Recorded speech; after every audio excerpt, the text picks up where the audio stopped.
सर्वप्रथम मैं दिनकर न्यास के प्रति अपना आभार व्यक्त करता हूं कि उन्होंने मुझे इस अवसर पर यहाँ पे बुलाया और जो परिचर्चा है दिनकर साहित्य में लोक अग्नि के तत्व, हम चाहेंगे कि हम सीधे विषय वस्तु पर आएं। जी हाँ, बिल्कुल क्यों सर, बिल्कुल। काफ़ी विशद विषय है जी और उस हिसाब से समय की कमी है।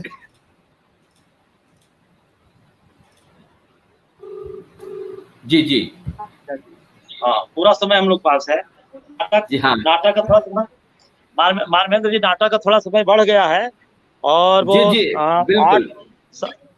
बॉम्बे में काफी बारिश हो रही है। बीएमसी ने वहाँ 7:45 से नाटक होगा, इसलिए अभय बाबू 1.5 घंटा बोल सकते हैं, कोई दिक्कत नहीं है। अभी मुंबई से रिपोर्ट आया। अभय सर आपकी आवाज को सुन रहे हैं और वो निश्चित तौर पर वो मुस्कुरा रहे हैं और वो बोलने के लिए तैयार हैं। जी अभय बाबू की शिकायत रहती है, तो आप जितना देर बोलना चाहें। हम लोग सवाल तैयार किए हुए हैं, सवाल जवाब भी होगा। अभय बाबू जैसे प्रखर वक्ता 1 घंटा बोले, मैं स्वागत करता हूं, और 1 घंटा सवाल जवाब होगा, आधा घंटा, कोई दिक्कत नहीं। और मानवेंद्र जी, बॉम्बे में स्थिति बहुत खराब है बारिश से। हमारे कलाकार पहुंच गए हैं, लेकिन मेकअप कर रहे हैं लगातार। बहुत भारी बारिश, बॉम्बे हाईकोर्ट बंद कर दिया गया है।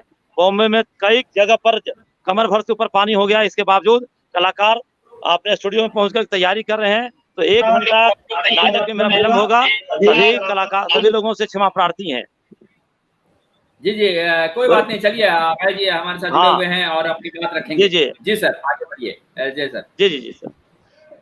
और अभय बाबू से मेरा निवेदन है कि जितना बोल सकते हैं, 1 घंटा विलम्ब अगर हो तो ज्यादा अच्छा, इसलिए कि मुंबई पूरा डूबा हुआ है। फिर भी मेरे कलाकार मेकअप कर रहे हैं और 7:05 के जगह पर 7:45 से नाटक शुरू होगा। जी चलिए, वो आपकी बात को सुन रहे हैं, वो समझ लिए बात को। चलिए सर, आप अभय जी के पास चलते हैं। जी सर, आप राष्ट्र कवि दिनकर के बारे में कुछ कहना चाह रहे थे, आप कहें अभय जी। सर्वप्रथम आप सभी श्रोतागण को, जो लोग इस कार्यक्रम से जुड़े हैं, उन सबको दिनकर जयंती की हार्दिक शुभकामनाएं। और दिनकर न्यास को भी कि उन्होंने इस तरीके का कार्यक्रम का आयोजन किया है। आज की जो परिचर्चा है, दिनकर साहित्य में लोक अग्नि के तत्व, जी, यह इस मामले में बहुत ही विशद इसका दायरा है और इसलिए मैं एक एक करके इस पे आना चाहूँगा कि साहित्य क्या है और साहित्य के प्रति आमतौर पर समाज में अवधारणाएं क्या हैं। अक्सर लोग ये मानते हैं, जो दैनंदिन जीवन से जुड़े हैं और जो किसी टेक्नोलॉजी या अन्य क्षेत्र में है, उनका ये मानना है कि ये साहित्य उनके बस की बात नहीं है और साहित्य एक कोई ऐसी इतर विधा है जिसका कि इनके जीवन से कुछ लेना देना नहीं है। सबसे पहले मैं इस भ्रांति को दूर करना चाहूँगा कि साहित्य उसी तरह से एक आम व्यक्ति के मनस की रचना करता है जिस प्रकार पंच तत्व क्षितिजल पावक गगन समीरा उसकी शरीर की रचना करता है। और जिस दिन बच्चा जन्म लेता है उस दिन सोहर से लेके और मृत्यु के बाद शोक गीत तक जीवन के जो अन्यान्य संस्कार हैं, उन सब पर, चाहे गीत की विधाएं हो या छोटे मोटे नाटक हो, ये सब साहित्य की ही विधाएं हैं। शायद ही कोई ऐसा व्यक्ति होगा जिसने बचपन में कहानियां न सुनी हो, अपनी दादी से, अपने माता पिता से चालाक लोमड़ी की कहानी न सुनी हो, उस प्यासे कौवे की कहानी न सुनी हो, डोरेमोन का कार्टून न देखा हो, शेक्सपियर का नाटक न देखा हो या रामचरितमानस के साहित्य से न जुड़ा हो। एक भी ऐसा व्यक्ति नहीं मिलेगा, चाहे वो लोक संस्कृति में जीने वाला इस देश का बहुत बड़ा उपेक्षित गरीब और आर्थिक तौर पर कमज़ोर तबका हो या संपन्न वर्ग से आने वाले लोग हों, गांवों में भी जाड़े के दिनों में आग तापते हुए कुछ ऐसी कहानियां चलती थी जो धर्मयुग और साप्ताहिक हिंदुस्तान के धारावाहिक की तरह क्रमशः एक एक सप्ताह और 15-15 दिनों तक चला करती थी।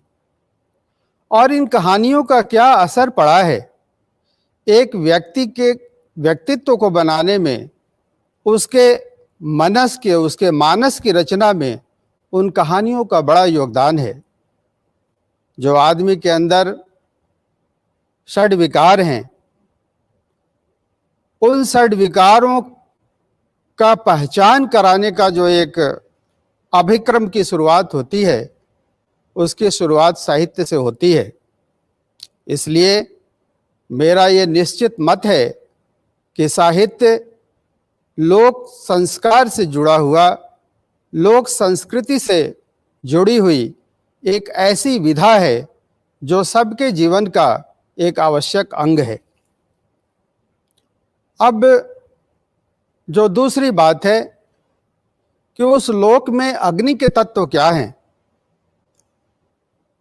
हम सभी जानते हैं कि आदमी प्राणी जगत का एक ऐसा जंतु है जिसके शरीर के साथ उसके मन में एक विशाल कल्पना है।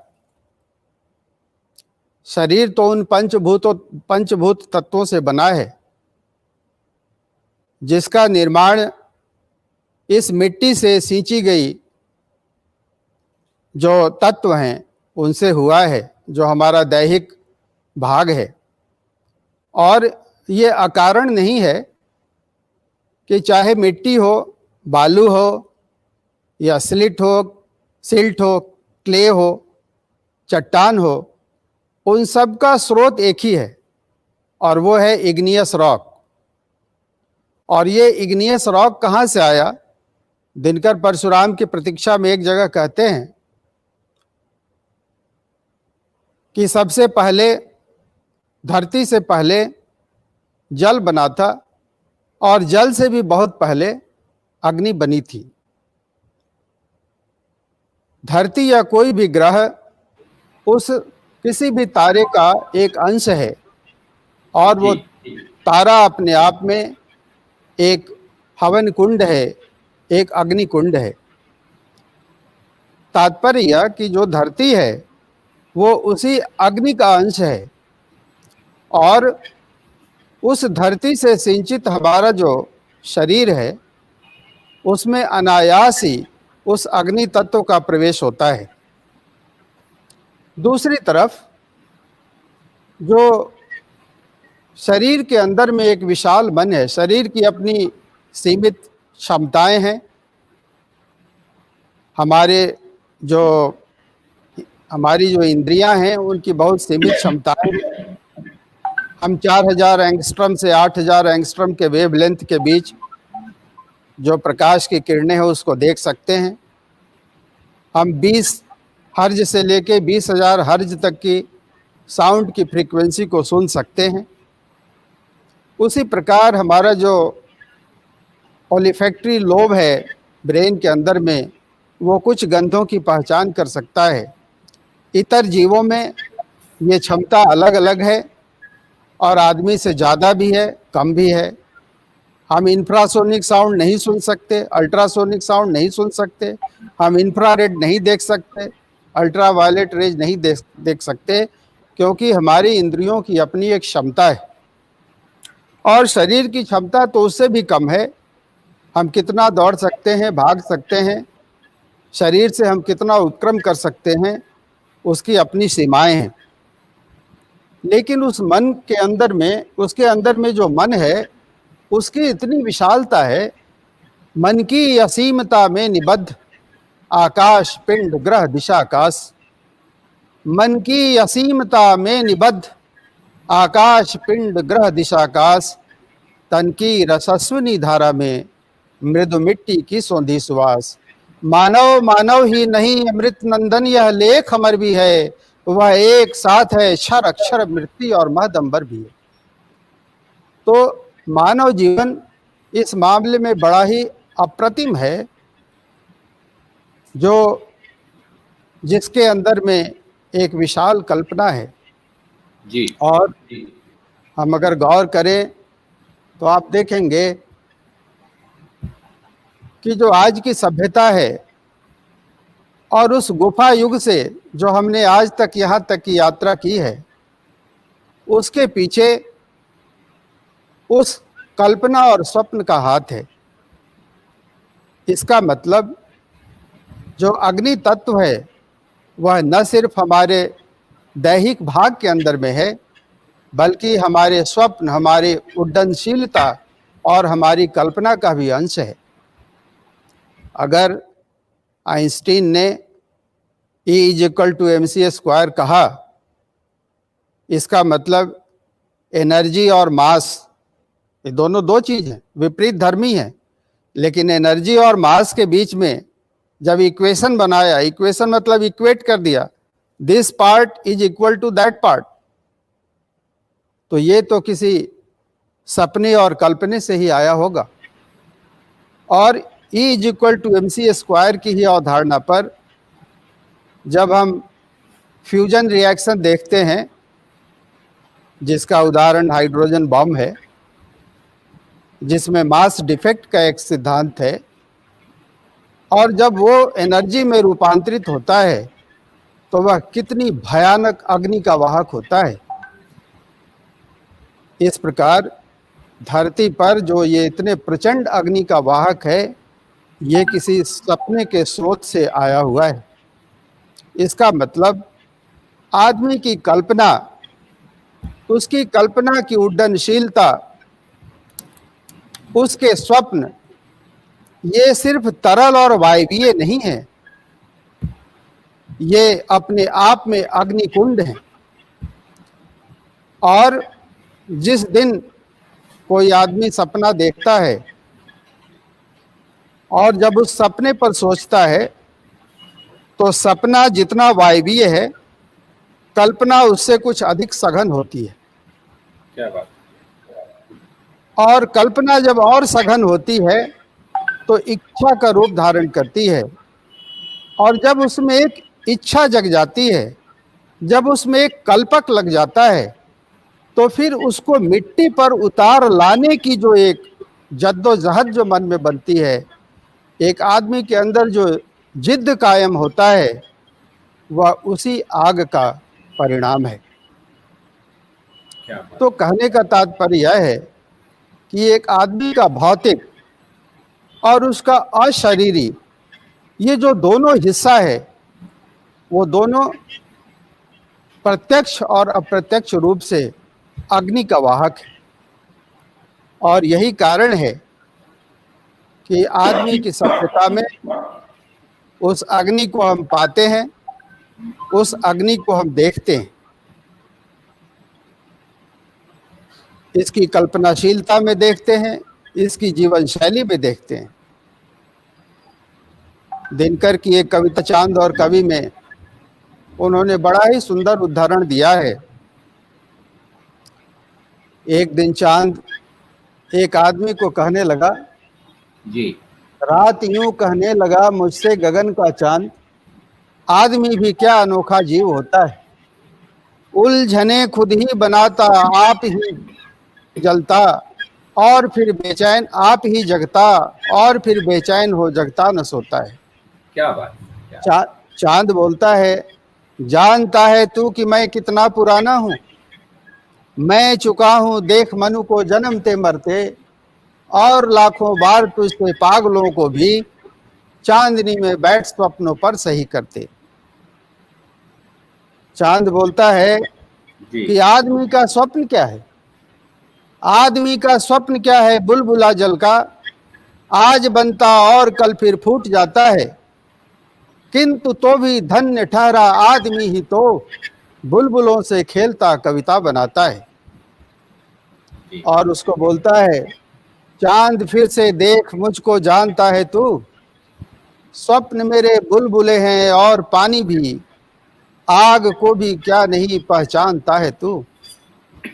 मैं न वह जो स्वप्न पर केवल सही करते, आग को उसमें गला लोहा बनाता हूँ और फिर रखता हूँ नींव एक घर की, इस तरह दीवार फौलादी उठाता हूँ। और वो कहता है कि मनु नहीं मनुपुत्र है यह सामने, जिसकी कल्पना की जीभ में भी धार होती है। मनु नहीं मनुपुत्र है यह सामने, जिसकी कल्पना की जीभ में भी धार होती है। बाण ही होते विचारों के नहीं केवल, स्वप्न के भी हाथ में तलवार होती है। क्या बात। Cutting edge of humanity, cutting edge of civilization, and cutting edge of somebody's individual achievement in life, excellence in life, it starts from the dream. तो ये जो एक आग उसमें भर रहा है, ये आग कहाँ से आ रहा है? ये आग उस सपने जैसी अत्यंत वायवीय और तरल एक अनुभूति से आ रहा है, एक एब्स्ट्रैक्ट फीलिंग से आ रहा है। स्वर्ग के सम्राट को जाकर खबर कर दे, चांद तुम तो उनसे ज्यादा नजदीक हो, स्वर्ग के सम्राट को जाकर खबर कर दे, रोज ही आकाश करते जा रहे हैं ये, रोक ये जैसे बने इन स्वप्न वालों को, स्वर्ग की ही ओर बढ़ते जा रहे हैं ये, स्वर्ग की ही ओर बढ़ते जा रहे हैं ये। तो आदमी का जो उपक्रम है, जो अपने सपना और कल्पना को लेकर चला है जी, और जिसने अपने लक्ष्य को धारित किए हैं, उन परिकल्पनाओं में आप देखेंगे जैसे बहुत ही मशहूर एक दृष्टांत है कि न्यूटन सेव के नीचे बैठे हुए थे और उन्होंने सेव को नीचे गिरते हुए देखा और उनके मन में ये कल्पना जागी कि ये ऊपर क्यों नहीं गया, और उन्होंने उस ग्रेविटी के सिद्धांत को निकाला। ये कहीं प्रकृति में प्रत्यक्ष तौर पर नहीं था, छुपा दिया सब तत्व आवरण ने प्रकृति के नीचे। दिनकर कहते हैं कुरुक्षेत्र में कि प्रकृति ने तो सब आवरण में छुपा दिया था, लेकिन उद्यमी नर ने अपने बाहुबल से उसको खोज निकाला और एक ग्रेविटी को लेके उन्होंने धरती और सूरज की दूरी भी निकाल ली, धरती और सूरज का मास भी निकाल लिया। तो ये एक कल्पना से एक ठोस सिविलाइजेशन जिस प्रकार से परिचालित हुआ, इन सब के भीतर में एक मानवता की आग है, एक लोक की अग्नि है। अब प्रश्न ये है कि क्या इस लोक अग्नि को समझने के लिए जो साहित्यकार है अपनी विधाओं में इतना दक्ष है और उसके साहित्य को अगर हम पढ़ें और जानें तो उससे प्रत्यक्ष या अप्रत्यक्ष तौर पर हमारे लिए क्या है, हमारा उसमें क्या फायदा है। मैं इस बीच में थोड़ा शब्द में जाऊंगा, क्योंकि कोई भी साहित्यकार एक मूलतः एक कलाकार है और जीवन के दो पक्ष हैं, एक बुद्धि पक्ष है और एक हृदय पक्ष है। बुद्धि पक्ष लॉजिक पर काम करता है और हृदय पक्ष में एक दया है, सहिष्णुता है, एक कोमलता का भाव है। साहित्य उस हृदय पक्ष की तरफ थोड़ा ज्यादा झुका है, बुद्धि पक्ष तो है ही। तुलसीदास जी रामचरितमानस के बालकांड के मंगलाचरण में जो पहली पंक्ति लिखते हैं, वर्णनाम अर्थम संघानाम रसानाम छंदसामपि मंगलानाम च कर्तारौ वंदे वाणी विनायकौ। वाणी और विनायक, बुद्धि और वाणी जो है हृदय, ये दोनों पक्ष के देवता हैं और दोनों के बीच जीवन में संतुलन हो, इसलिए दोनों को प्रणाम करते हैं। किस लिए प्रणाम करते हैं? क्योंकि वर्ण नाम अर्थम संघा नाम, वर्ण से शब्द बने और शब्दों के मेल से वाक्य बने, और उन शब्दों के मेल से जो छंद की रचना हुई, उससे उसके अंदर में एक रस की उत्पत्ति होती है। आप वर्ण जो है ध्वनि की एक ऐसी व्यवस्था है जो मूल रूप में उसको जब हम लिखते हैं तो बोल सकते हैं कि जो हम देख रहे हैं उसको हम बोल रहे हैं, मतलब दृश्य और ध्वनि का एक संबंध बन रहा है। अगर हम क बोलते हैं तो क एक लिखावट है और उसके साथ साथ एक ध्वनि है, और क की अपनी एक फ्रीक्वेंसी है। हर ध्वनि की अपनी एक फ्रीक्वेंसी होती है, उसका एक एम्पलीट्यूड भी होता है। और जब वो ध्वनि एक वर्ण दूसरे वर्ण से मिलते हैं और उसका क्रम ऐसा बनता है जिसमें उसकी फ्रीक्वेंसी अगर नीचे से ऊपर बढ़ रही हो तो उसमें, और फिर ऊपर से नीचे जा रही हो तो उसमें एक तरंग की स्थिति बनती है।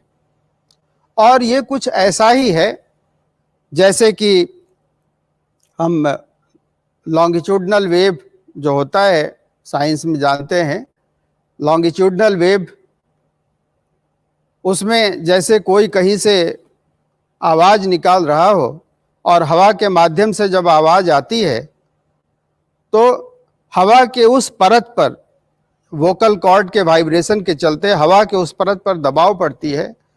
हवा वाइब्रेट, अपने वाइब्रेशन को अपने पास के लेयर को ट्रांसमिट करती है और वहाँ की हवा यहाँ नहीं आती। हवा के माध्यम पर वो तरंग चलते हुए आता है। उसी तरह शब्दों के माध्यम पर जब भाव के तरंग चलते हैं तो कविता की रचना होती है। शब्दों के माध्यम पर उसके शिल्प के कुछ ऐसे विधान होते हैं कि रचनाएं कालजयी होती हैं। और यही कारण है कि रामचरितमानस या जो और भी जो रचनाएं हैं, हम कहें मूलतः दिनकर की रचनाएं, ये कालजयी रचनाएं हैं। इन पर समय और काल का कोई प्रभाव नहीं पड़ेगा क्योंकि इसके शब्द विन्यास ऐसे हैं। इस देश में जो भी साहित्यकार हैं, एक चीज हम सबको मानना पड़ेगा कि हमारी इतनी विशाल, इतनी समृद्ध और इतनी गहराइयों से भरी साहित्य की परंपरा है और उसमें शब्दों के विन्यास की ऐसी व्यवस्था है जो अद्भुत है, और शायद हम लोगों में से बहुत कम हैं जो उसको महसूस भी कर पाते हैं या उसकी जानकारी भी रखते हैं। जो शब्दों की सबसे छोटी व्यवस्था है वो मंत्र है। जैसे अब नवरात्र आने वाला, आप सभी पाठ करेंगे और देवी जब हम बोलती हैं तो हम एक ध्वनि है, वो एक मंत्र है। आज हम लोग इसका अर्थ नहीं जानते। ह्रीम, क्लीम, ऐम, ये सब मंत्र है। इसके कुछ अर्थ होंगे, शायद कालांतर में हम लोग उससे आज वाकिफ ना हो। जो इससे ठीक आगे की व्यवस्था है वो वेद की ऋचाएं हैं।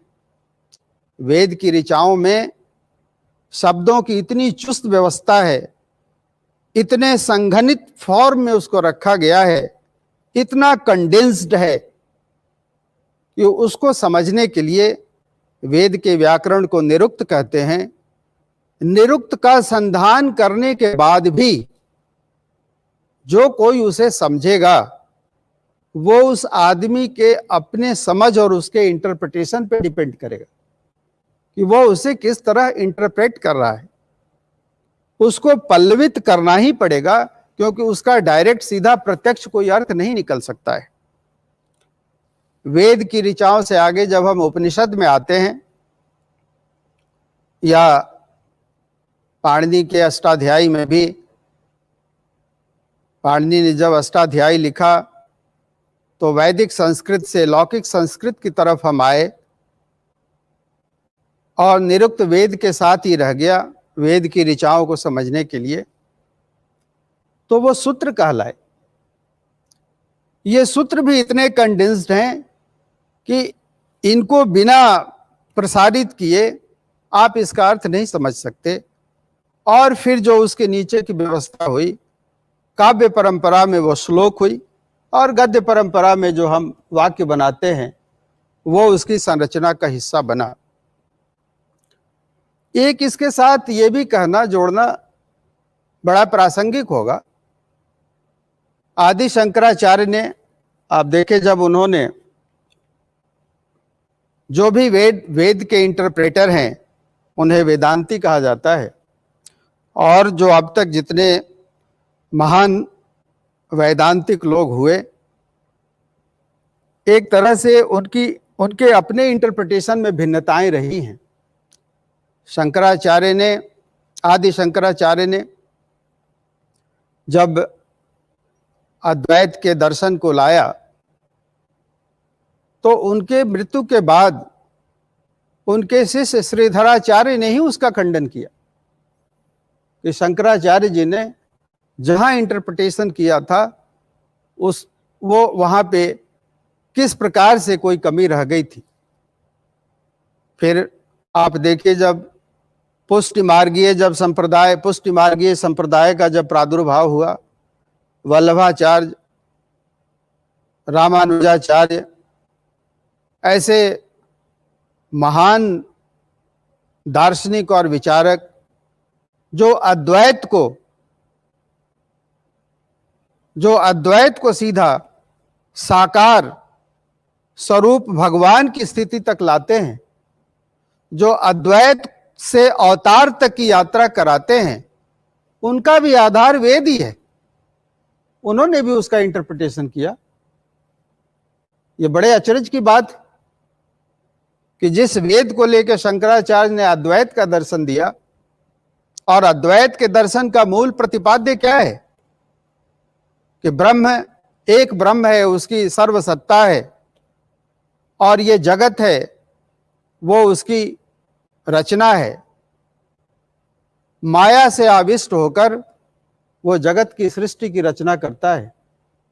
तो ब्रह्म और जो सृष्टि है उसके बीच में माया के आवरण या माया के महावरण का एक कंसेप्ट लाया गया,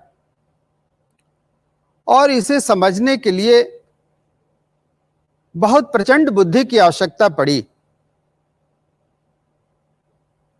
उसको हम अनुभूत कर नहीं सकते थे। ब्रह्म अलग है, ब्रह्म निरंजन है, ब्रह्म निराकार है, और हमारे पास जो शब्द हैं उनकी सीमा है। शब्द एक साकार जगत को व्यक्त कर सकते हैं, एक रंग और रूप को व्यक्त कर सकते हैं, उस अरूप को कैसे व्यक्त करें। कबीर कहते हैं, पार ब्रह्म के रूप को कैसे करो बखान, सुनियत को मानत नहीं, देखत ही प्रमाण।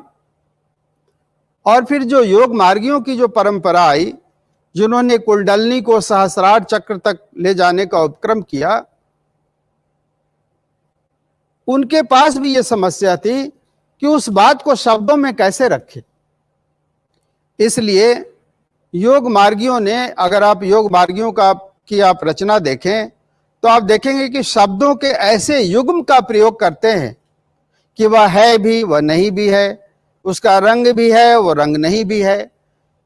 तो दोनों एक शब्दों के द्वंद्व के बीच में, शब्द के द्वंद्व मतलब ठीक एक उसका एक दूसरा रूप, दो द्वंद्व के बीच का जो बढ़ा हुआ दायरा है उसके माध्यम से उसको समझाने की कोशिश करते हैं।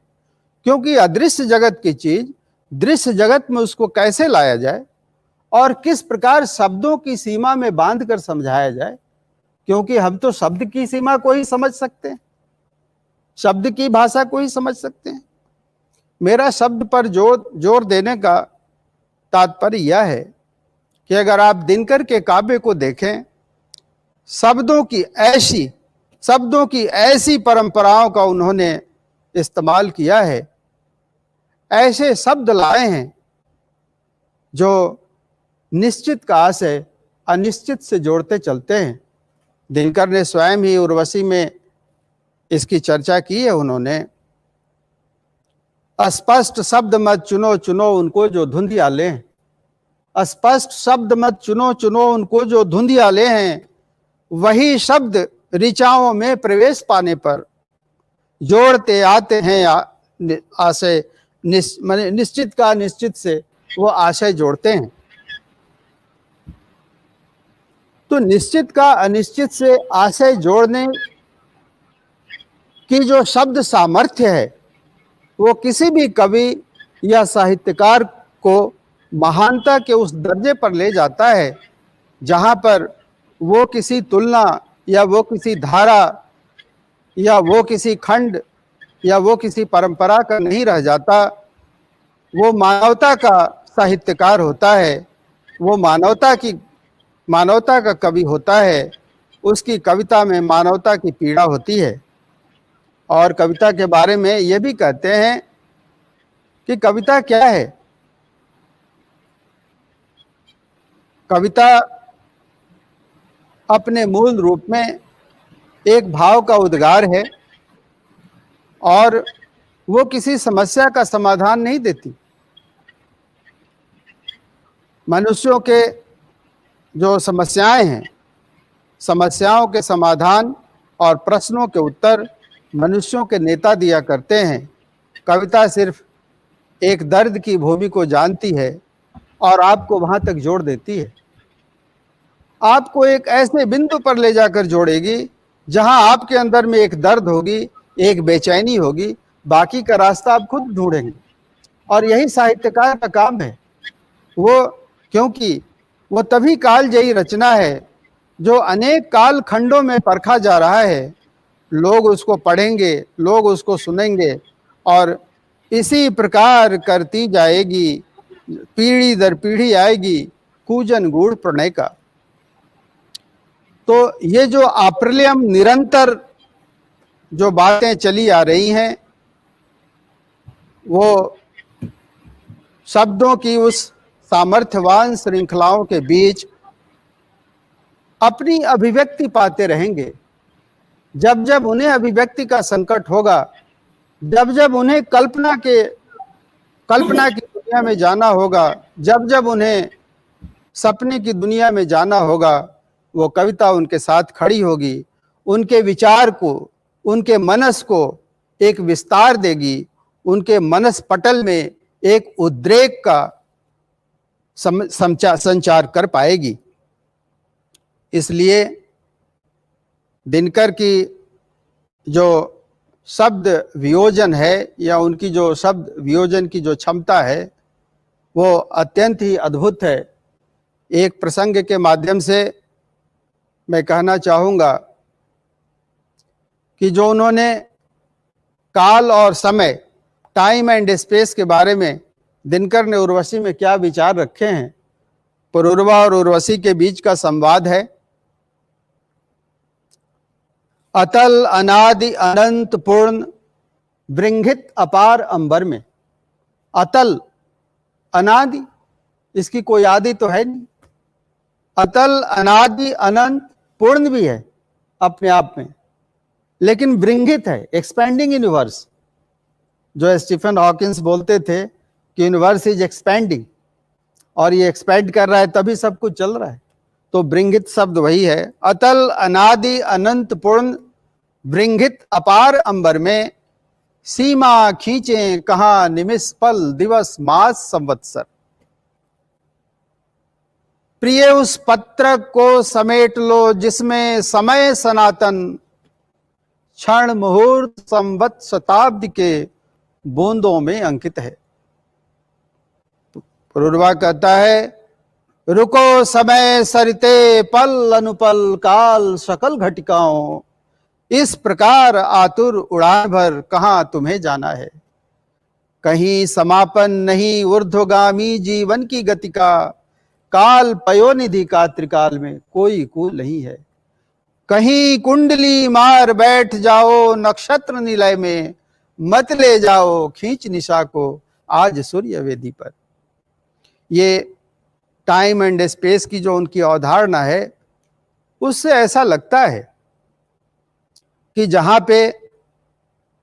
जहां पहुंच दिक् काल एक है, कोई भेद नहीं है। जहां दिशा और काल मिलती है, दोनों एक बिंदु पर जाकर मिलते हैं, वही ब्रह्म की सत्ता होती है। और जब जीव जगत में आता है तो काल, टाइम एंड स्पेस के दो कोऑर्डिनेट्स पे इस तरीके से बट जाता है कि या तो वो समय में रहता है या वो काल में रहता है। एक हाइजेनबर्ग थे, बहुत बड़े साइंटिस्ट थे, फिजिसिस्ट थे, मैथमेटिशियन थे। हाइजेनबर्ग्स प्रिंसिपल ऑफ अनसर्टेनिटी यही तो कहता है कि जो 4 क्वांटम नंबर हैं इलेक्ट्रॉन के, वो चारों क्वांटम नंबर एक नहीं हो सकते। और दूसरी बात, या तो वो एक टाइम में देखा जाएगा या एक स्पेस में होगा, दोनों के साथ एक नहीं होगा। तो ये जो परमाणुविक रूप पे जो तत्व की जो मूल सत्ता है, वो भी इसका अनुक्रमण करते हुए दिखाई पड़ता है। और तब ऐसा लगता है कि समय और काल जिस बिंदु पर जाकर मिलते हैं, वही ब्रह्म की सत्ता है, और जिस बिंदु से दोनों दो कोऑर्डिनेट पे जाते हैं, वही वो जीव की सत्ता है। इसीलिए जब तक जीव जीव है, वो इसके बीच की जो रेखा है, माया है, उसको कभी ब्रह्म से मिलने नहीं देगा। और दिनकर ने बड़ा एक अच्छा इसमें संदर्भ ये भी बताया, और जो अभी हम लोग चर्चा कर रहे हैं कि माइंड में इतना स्पेस कहां से आ पाता है। मन की असीमता में निबद्ध आकाश, पिंड, ग्रह, दिशा, आकाश, ये कहां से समा गए सब। संभवतः इसका उन्होंने ये जानने का प्रयास भी किया है। कहां देश हम नहीं व्योम में जिसके गूंज रहे हैं, कहां देश हम नहीं व्योम में जिसके गूंज रहे हैं। Tell me the space where our existence is not there. क्योंकि हम एक अग्निकुंड भी हैं और एक ध्वनि भी हैं। हमारी गूंज हर जगह पे है। कहां देश हम हर स्पेस में व्याप्त हैं। कहां देश हम नहीं व्योम में जिसके गूंज रहे हैं। कौन कल्प हम नहीं तैरते हैं जिसके सागर में। टेल मी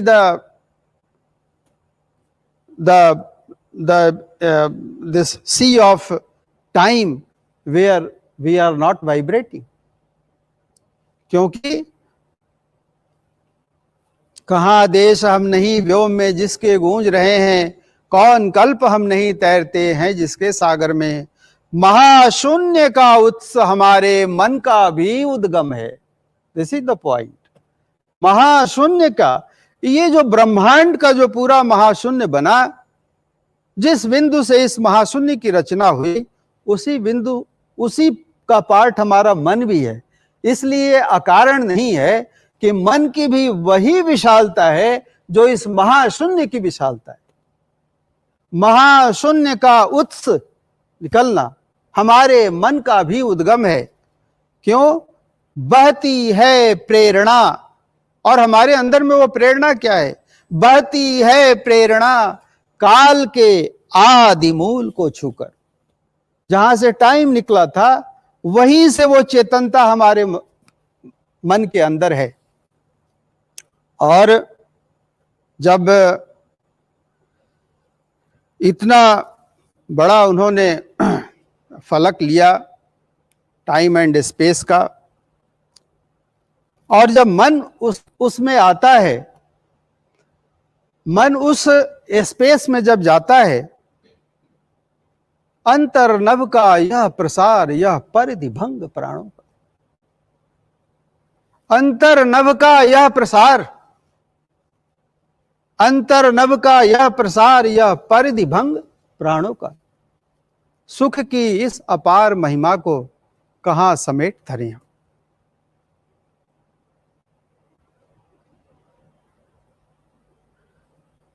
तो ये जो है, इतने बड़े फलक को शब्दों के कैनवास पर पकड़ना किसी ऐसे कवि का ही काम हो सकता है जो शाश्वत धर्म का कवि है, जो युग धर्म से बहुत आगे है और वो मानवता का कवि है, इसलिए वह विश्व कवि है। दिनकर को किसी देश और कालखंड की सीमा में देखना शायद उनको न समझने के बराबर होगा। आप उनके काव्य को पढ़ें और आपके विचार को जिस स्तर तक और जहां तक वो फैलाते हैं, वो वहां तक फैलाते हैं जहां तक आपकी कल्पना जाती है। वो उनकी अद्भुत शब्दशीलता है। और मुझे ऐसा लगता है कि इस शब्दशीलता के 1 मिनट हम रुकेंगे और पहले केदार बाबू को प्रणाम करेंगे, सामने बैठे हुए हैं। ये मेरा नमस्कार स्वीकार करिए। आप दिनकर जी के पुत्र हैं और हम लोग सौभाग्यशाली हैं कि आप हमारे बीच में हैं, और हम दुआ करते हैं कि आप बहुत लंबे समय तक हमारे बीच में रहें।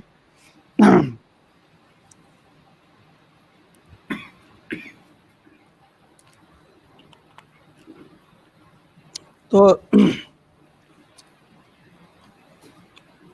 अभी जो ये चर्चा चल रही थी, इनके शब्द और शिल्प विन्यास पर, भाव पक्ष पर उनकी पकड़ की, और अपने विशाल उस साहित्य और परंपरा से जुड़ने की जो उनमें एक सहज भाव से जिस प्रकार से जुड़ पाए हैं, जिस प्रकार से वो परशुराम को प्रतीक पुरुष में लाते हैं, जिस प्रकार से अपने अन्यान्य प्रतीकों का वो इस्तेमाल करते हैं, उसमें उनकी मूल रूप से वो अवधारणा है जो खुद ही कहते हैं कि राष्ट्र कवि कौन है। और राष्ट्र कवि वो है, उस बाज की तरह है जिसका एक पंख तो पीछे अतीत की तरफ है और एक भविष्य की तरफ इंगित कर रहा है। किसी भी रचना धर्मिता को, और खास करके भारत जैसे देश में जिसका साहित्यिक वांग्मय इतना विशाल और उसकी गहराई इतनी प्रचंड रही है, उसको परंपरा से जुड़ना तो पड़ेगा ही। उससे बाहर तो वो जा भी नहीं सकता है। और स्वयं तुलसीदास जी ने भी इसको माना है। नाना पुराण निगमागम सम्मतम यद। रामचरितमानस तुलसीदास की अपनी रचना नहीं है। नाना पुराण निगमागम, निगम और अगम, निगम मतलब वेद, और अगम जो श्रुतियों में जो बात आ रही है, इन तो उन्होंने बोला कि ये जो परंपरा से जो चली आ रही है, हमने बस इसी कथा को कहा है। नाना पुराण निगमागम सम्मतम यद रामायणे निगदितम कचितन्योपि स्वांतः सुखाय तुलसी रघुनाथ गाथा। ये जो भी सृजन है, जो भी सर्जक है, जो सृजन करता है, वो अपने सुख के लिए करता है। वो इसलिए नहीं करता है कि उसकी पेंटिंग कितने में बिकेगी या उसका कितना किताब बिकेगा और कितनी रॉयल्टी मिलेगी। तो स्वांतः सुखाय तुलसी रघुनाथ गाथा। लेकिन देखने की एक बात ये भी है, भाषा निबंध मति मंजुल मातनु। तो भाषा में जिस प्रकार से छंद और अलंकार का उन्होंने प्रयोग किया है, वो सहृदय पाठक और वो देखें। और तुलसी शायद दुनिया के सबसे वैसे कवियों में उनकी गिनती की जा सकती है। शायद वो अपवाद स्वरूप हों जिनको पीढ़ियों ने गाते आया, और पीढ़ियों ने अपने राग और विराग, अपने हर्ष, अपने दुख और हर प्रकार के क्षणों की अभिव्यक्ति पाई। इस संदर्भ में मैं थोड़ा सा आपको क्वांटम फिजिक्स की तरफ ले जाना चाहूंगा और एक बड़े साधारण उदाहरण से। जब हम चाय पीते हैं तो आप देखते हैं कि उसमें से वो धुआं निकल रहा है और उसके साथ साथ वो चाय ठंडी भी हो रही है, क्योंकि उससे लॉस ऑफ हीट हो रहा है। लेकिन ये जो चाय ठंडी हो रही है और उससे जो ऊष्मा का ऊर्जा निकल रहा है, ये प्रक्रिया लगातार नहीं है, बल्कि वो एक अलग अलग पैकेट में निकल रहा है। एनर्जी का एक बंडल वो अलग है, सेपरेट है, कंप्लीट है। उसके पीछे एक दूसरा बंडल सेपरेट है, कंप्लीट है। लेकिन वो आभास एक कंटिन्यूटी का देता है, लेकिन वो कंटिन्यूअस नहीं है। आज जब दुनिया के पास क्वांटम थ्योरी जैसा एक सिद्ध वैज्ञानिक दृष्टिकोण है, तब ये बड़े दुख की बात है कि किसी कवि को आप एक ऐसे फिक्स्ड फ्रेम में देखना कि ये किस वाद के कवि हैं, उर्वशी कामोध्यात्म का काव्य है तो दिनकर वीर रस के कवि हैं। मेरे हिसाब से यह सब नासमझी है, क्योंकि जिस प्रकार क्वांटम थ्योरी में हर एक एनर्जी का पैकेट अलग था, हमारा जीवन भी एक एक अलग अलग पैकेट की तरह है। ये एक क्षण दूसरे क्षण से लगातारता का आभास तो देते हैं, लेकिन उसमें कंटिन्यूटी नहीं है। इसीलिए कहते हैं आती हुई सांस को पता नहीं वो जा भी पाए या नहीं, उसमें लगातारता नहीं है। वो डिस्क्रीट है, डिस्क्रीट बट कंटिन्यूअस। तो जीवन क्या है? जीवन क्षणों का समुच्चय है, उसमें असंख्य क्षण हैं और उन क्षणों के बीच आदमी के अंदर तरह तरह के भाव आते हैं, उसके मन में विकार उठते हैं। अब कोई एक कविता, कोई एक रस क्या इन सारे विकारों को कवर कर सकता है? जीवन के जितने क्षण हैं क्या उसमें समाहित हो सकते हैं? तो कवि की सार्थकता यहीं पे आती है। अगर आप तुलसीदास जी को पढ़े तो आप पाएंगे कि जीवन के ऐसे अधिकांश क्षण हैं, आपके सुख और दुख, निराशा और आशा के बीच जो चल रहा जीवन है, उसकी अभिव्यक्ति के लिए आपको एक सहायक की तरह खड़ा मिलेगा। और कुछ वैसा ही काव्य का प्रसार दिनकर के काव्य में देखने को मिलता है। मैंने आज तक, मेरी जो भी समझ है, छोटी सी समझ है, और मैं साहित्य का विद्यार्थी नहीं हूँ, एक गैर साहित्यिक दृष्टिकोण से हमने ये जो देखने का प्रयास किया है, तो इस आधार पर जब हम देखते हैं कि जिस प्रकार आलोचक छीछा लेदर करते हैं और अपनी एक फिक्स्ड अवधारणा पर किसी कवि को उस कैनवास पर कस के फिट करते हैं, और वो देखते हैं कि पंत प्रसाद निराला की कोटि के हैं, उनसे कम हैं, उनसे ज़्यादा हैं। मेरा मानना है कि कवि को, उसकी रचना को, उसको एक निरपेक्ष ढंग से देखें, उसको क्षणों के समुच्चय की उस संपूर्णता के अंदर में देखें, उसको उस बात में देखें जहाँ पे उसको वो भय मुक्त करता है, वो तनाव मुक्त करता है, वो क्षण देखें। और वही वो क्षण हैं जहाँ किसी सार्थक कृति का जन्म होता है, जहाँ जब मन निर्द्वंद होता है। कविता का एक जो बड़ा महत्वपूर्ण ध्येय है कि आपके मन को निर्द्वंद कर दे, और उस मन की निर्द्वंदता के बीच ही सृजन के क्षण होते हैं। मन की निर्द्वंदता सृजनात्मक प्रतिभा और क्षमता की जननी है। मन में जब तक संशय है तब तक किसी रचना का जन्म नहीं हो सकता। मन को निर्द्वंद होना पड़ता है। और दिनकर जैसे महाकवि का जब आप काव्य देखें तो उसमें ऐसे बहुत सारे क्षण मिलते हैं जो आपको एक ऐसा सपोर्ट स्कैफोल्डिंग विथ कैमोफ्लेज देता है, कैमोफ्लेज भी किए हुए है और वह स्कैफोल्ड भी कर रहा है। दूसरी एक और खासियत है, अब मैं एक उस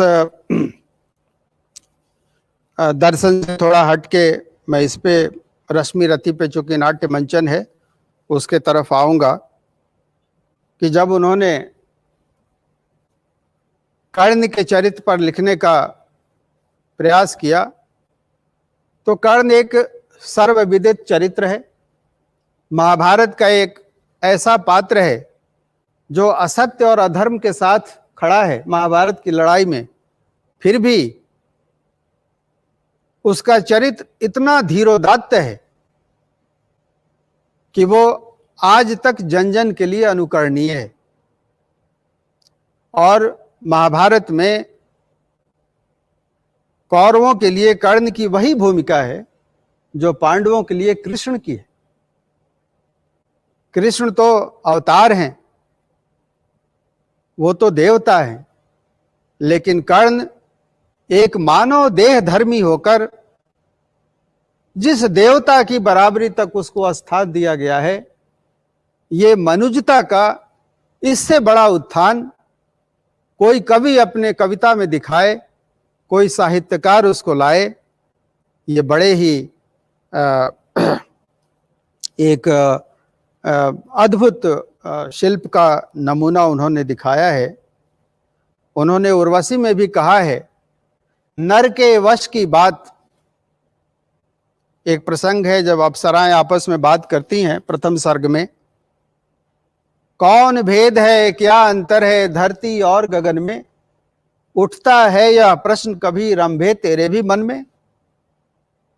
प्रश्न उठे या नहीं किंतु प्रत्यक्ष एक अंतर है, मर्त्यलोक मरने वाला है पर सुरलोक अमर है।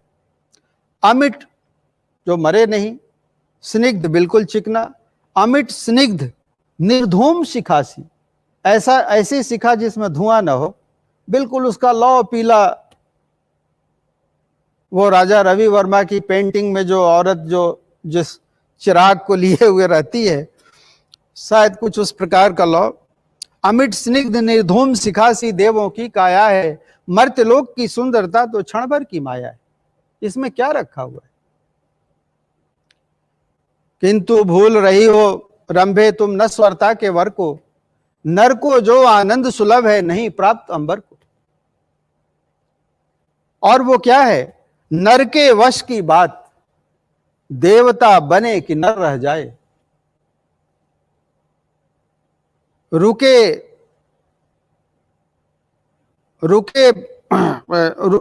गंध पर या फूलों को बढ़कर गले लगाए। गंध मतलब Sublime state, non physical state. रुके गंध पर या फूलों को बढ़कर गले लगाए, परसुर बने मनुष्य भी, लेकिन देवता आदमी बने वे यह स्वत तो न पा सकते हैं, देवता कोई राइट नहीं, अधिकार नहीं है। परसुर बने मनुष्य भी वे यह स्वत तो न पा सकते हैं, गंधों की सीमा के आगे देव न जा सकते हैं। देवताओं का अपना लिमिटेशन है, वो सबलाइम से छोड़ के वो फिजिकल स्टेट में नहीं आ सकते। तो ये बड़ी एक जो है आदमी चाहता है कि हम देवता बने, तो जो कामना खींच कर नर को सुरपुर ले जाती है, वहीं खींच लाती है मिट्टी पर अंबर वालों को। एक स्वाद है त्रिदिव लोक में, एक स्वाद वसुधा पर, कौन श्रेष्ठ है कौन हीन यह कहना बड़ा कठिन है। कि स्वर्ग का जो भी स्वाद हो, वसुधा का अपना एक स्वाद है, लेकिन उसके बीच में कंपैरिजन नहीं है। कौन श्रेष्ठ है कौन हीन यह कहना बड़ा कठिन है। रश्मि रति में आप देखेंगे कि उसमें भी अनल तत्व से शुरुआत होती है। जय हो जग में जले जहां भी नमन पुनीत अनल को। किसका जय हो? जय हो जग में जले जहां भी नमन पुनीत अनल को। उस नर में भी, जिस नर में भी बसे हमारा नमन तेज को बल को। किसी वृंत पर खिले विपिन में, पर नमस्य है फूल, सुधि खोजते नहीं गुणों का, आदि शक्ति का मूल।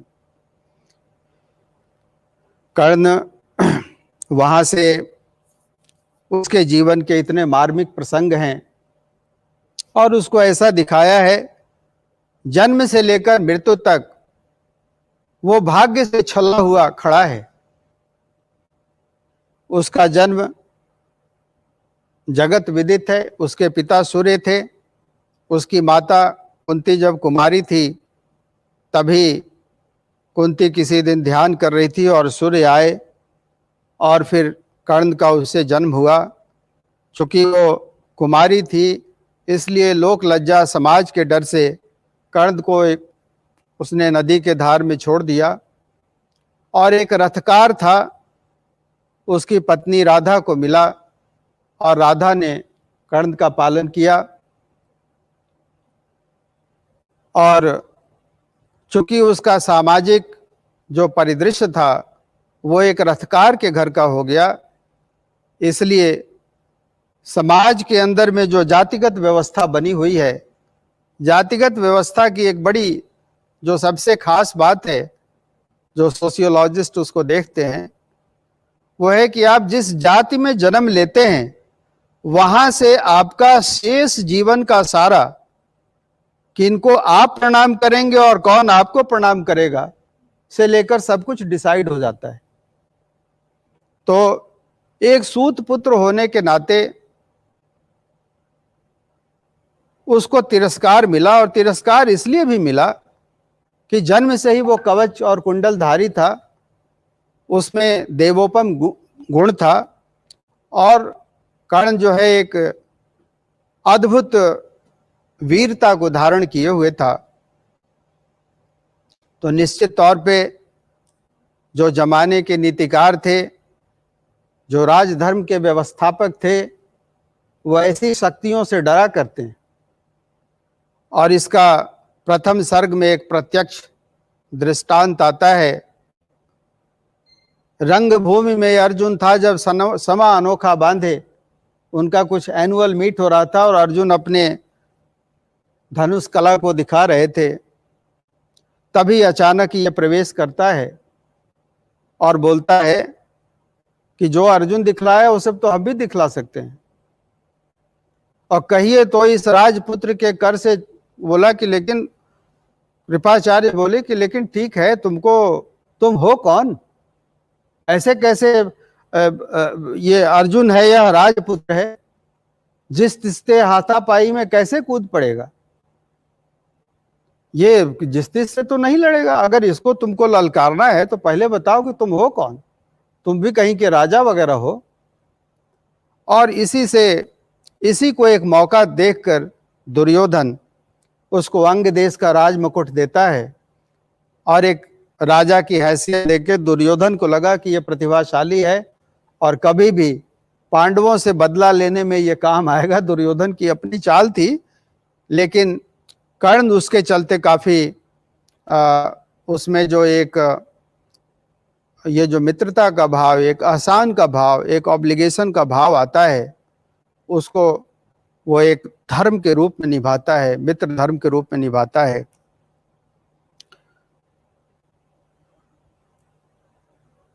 भरी सभा में मुझको तूने जो मान दिया है, पहले पहल मुझे जीवन में जो उत्थान दिया है। वो बोलता है कि हमको ये किस प्रकार इसको चुका पाएंगे मालूम नहीं, इन कृपा करें दिन मान किया हूं तेरे कोई काम। इस प्रकार जब सभा वहां से चली तो अर्जुन और कर्ण का परस्पर लोग गुण गाते हुए सभी पूर्ववासी लौटे अपने अपने घर को। दूसरे सर्ग में कर्ण वो जानता था कि द्रोणाचार्य कभी उसको अपना शिष्य बनाएंगे नहीं, क्योंकि अर्जुन का प्रतिबल हो जाएगा। तो वो परशुराम के पास जाता है। बड़ी इच्छा थी बनु शिष्य में कार्तवीर्य के जेता का, तपोदीप्त सूरमा विश्व में नूतन धर्म प्रणेता का। परशुराम एक ऐसे पुरुष हैं जिनके पास तप का भी बल है और शस्त्र का भी बल है।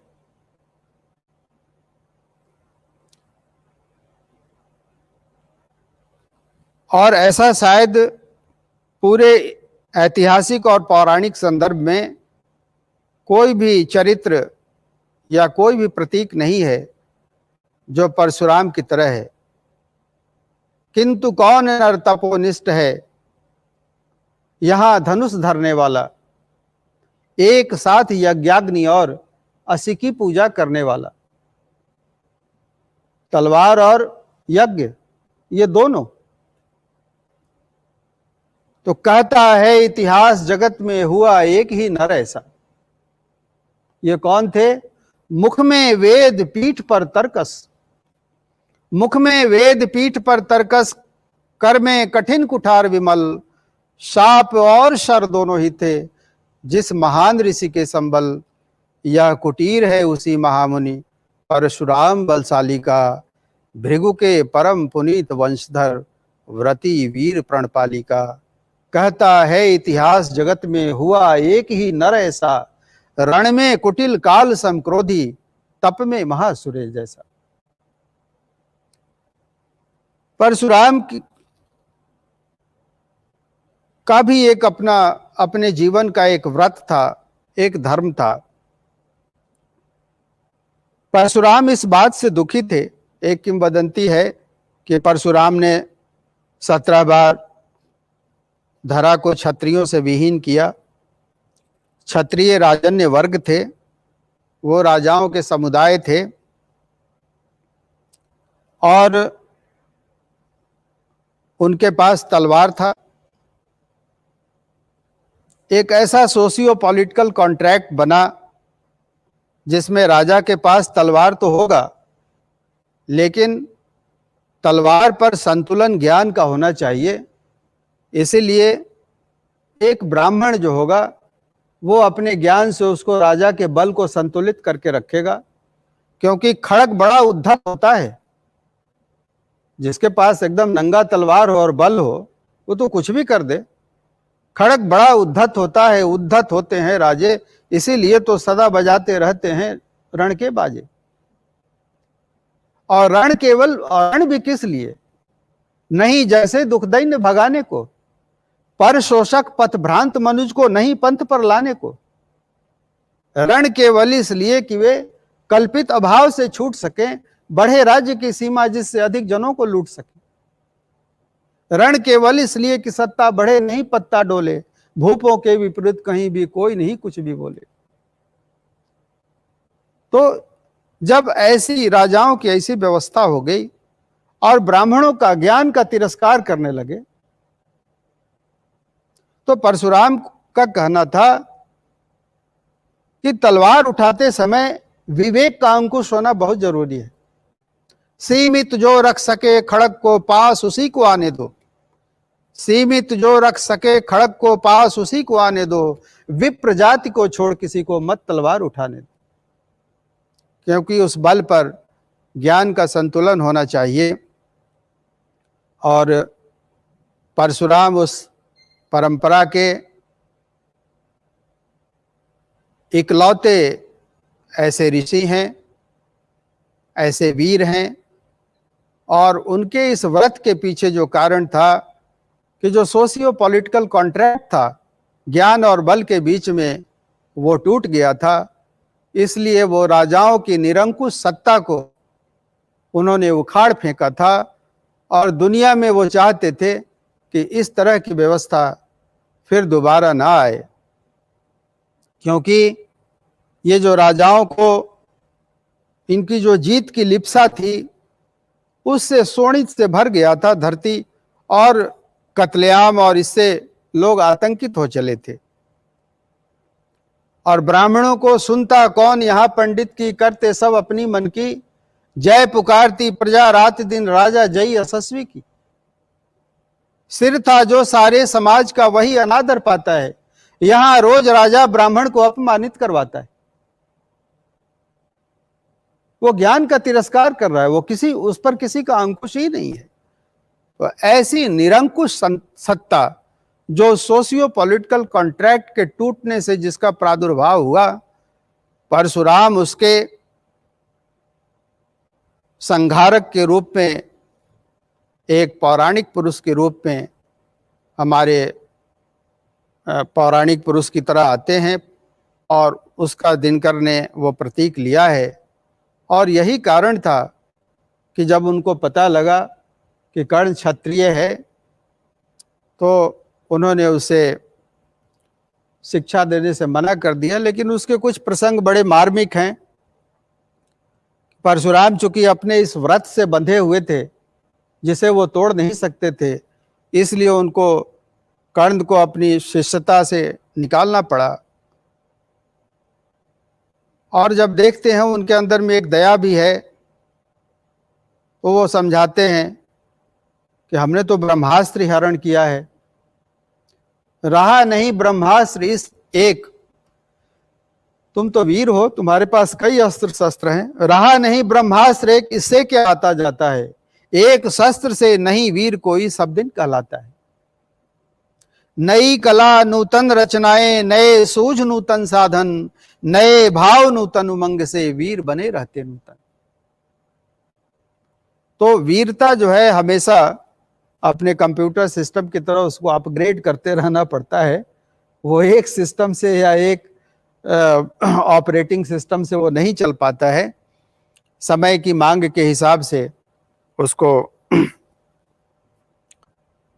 मॉडिफाई करते हैं। फिर इसी बीच में जो अगला सर्ग, जो तीसरा सर्ग आता है, उसमें कृष्ण पांडवों के प्रतिनिधि बनकर दुर्योधन के पास जाते हैं, उसके दरबार में, और पांडवों के लिए वो मांगते हैं।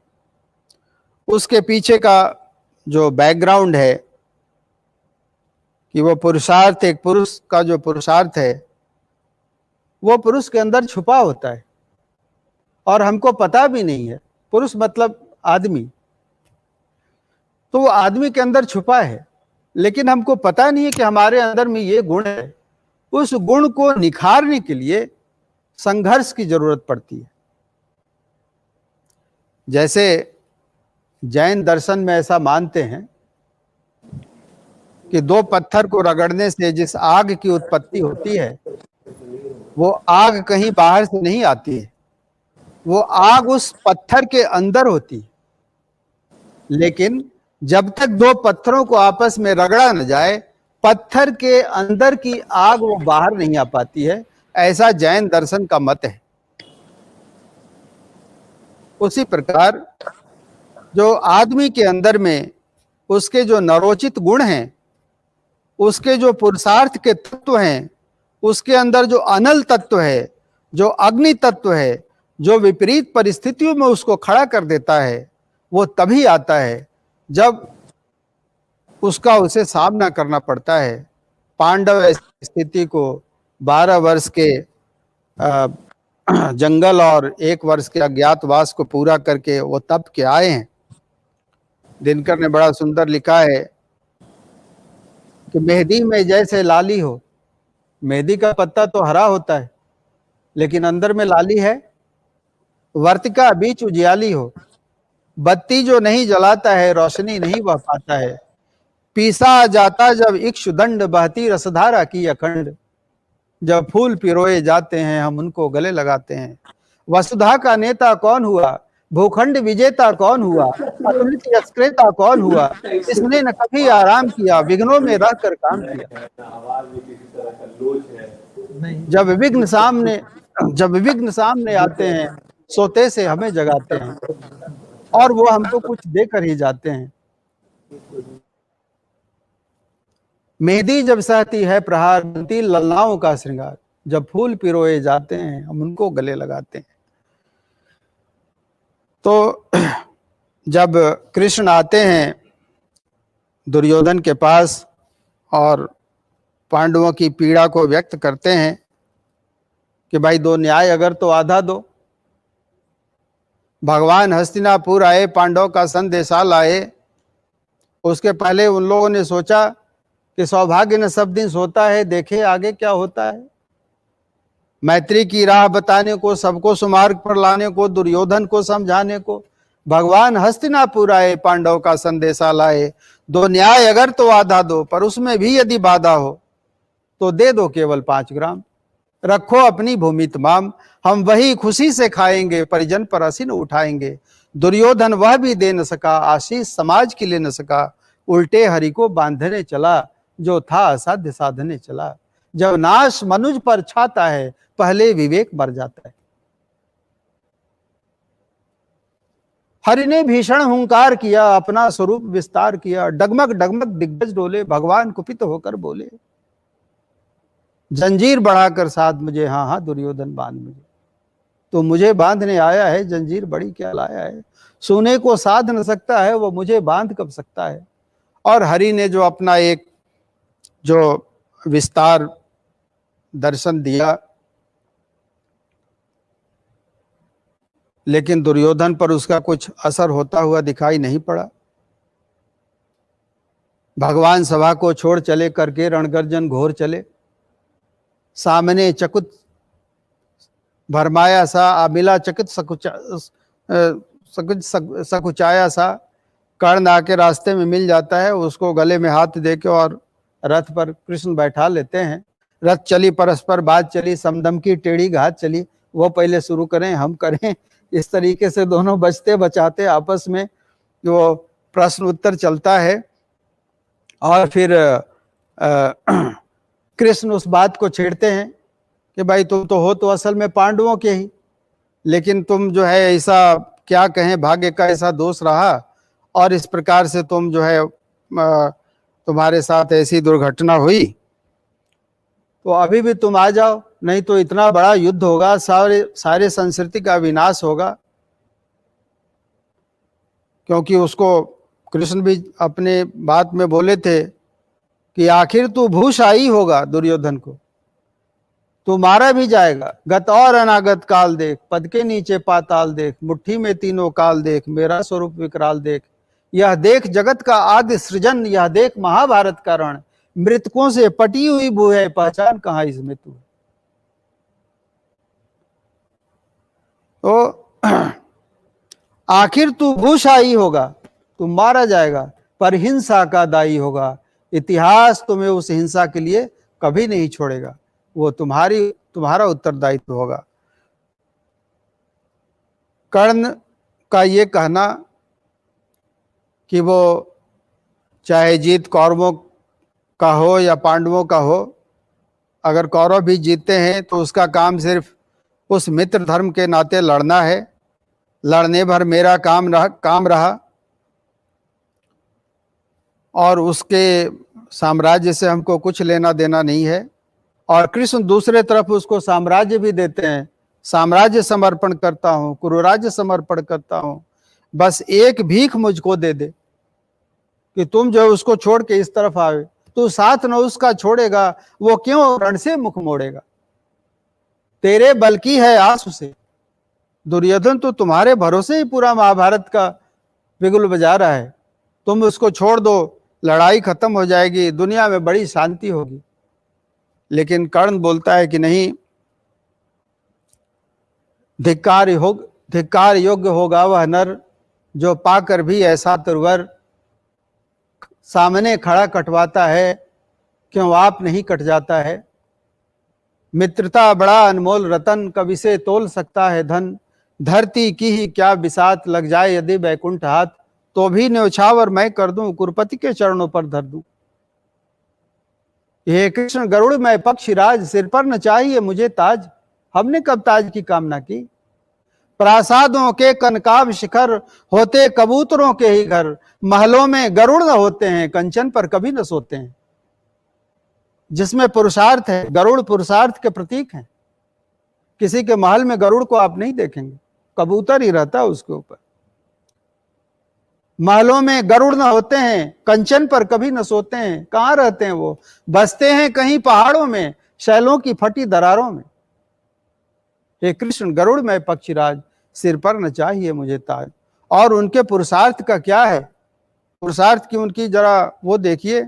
उड़ते जो झंझावातों में, जब बड़ी तेज आंधी और तूफान आवे तो गरुड़ जी को उड़ान भरने का मन करता है। उड़ते जो झंझावातों में, पीते जो वारी प्रपातों में, सारा आकाश अयन जिनका, विषधर भुजंग भोजन जिनका। लेकिन इस कराल पौरुषेय के अंदर में जो आग है वो किस प्रकार है? कहते हैं किंवदंती है कि धरती को सांपों ने बांध रखा था, वे ही फणिबंद छुड़ाते हैं, धरती का हृदय जुड़ाते हैं। उसको काटा था गरुड़ ने। तो उसके लिए उस पुरुषार्थ की जरूरत होती है। पुरुषार्थ में एक अनल तत्व है और वो अनल तत्व संघर्षों के बीच से आती है। कर्ण उन संघर्षों का जीता जागता नमूना है, एक मिसाल है। इसलिए हर आने वाले युग के लिए, हर संतति के लिए, हर जनरेशन के लिए वो एक इसी प्रकार से मिसाल के रूप में खड़ा रहेगा। उसके पौरुष की जो विशालता में लोग अपने अपने अपने पौरुष को देखते हैं और लोग अपने लिए उसमें अवसर की तलाश करते हैं और वो चाहते हैं कि हम भी ऐसा बने। उसके बाद चौथे सर्ग में एक बड़ा ही मार्मिक प्रसंग आता है, जब भगवान इंद्र अपने पुत्र अर्जुन के विजय को सुनिश्चित करने के लिए कर्ण से कवच और कुंडल उसको छल छद्म से लेने के लिए आते हैं और अंततः वो सफल भी होते हैं। उस बीच के कुछ जो कवि ने मौका पाकर जो कुछ बातें वो रखी हैं वो काफी प्रासंगिक हैं और काफी प्रेरक हैं। जहां कहीं भी ज्योत जगत में, जहां कहीं उजियाला, इस संसार में मानवता के पूरे मानवता की यात्रा में आप देखेंगे कि ऐसे बड़े कठिन तपस्वी लोग रहे हैं जो इसको संबल देते आए हैं, जिन्होंने जीवन भर कष्ट सहा। और ये प्रकृति की बड़ी विचित्र घटना है कि भोगी सुख भोगता और योगी हमेशा जलते रहता है। ये भी बड़ी विचित्र बात है। हरियाली है जहां जलद भी उसी खंड के वासी, जहां हरियाली है वहीं बादल रहता है। मरु की भूमि मगर रह जाती है प्यासी की प्यासी। ये भी बड़ी विचित्र बात है। लेकिन इन तमाम एडवर्सिटीज के बीच में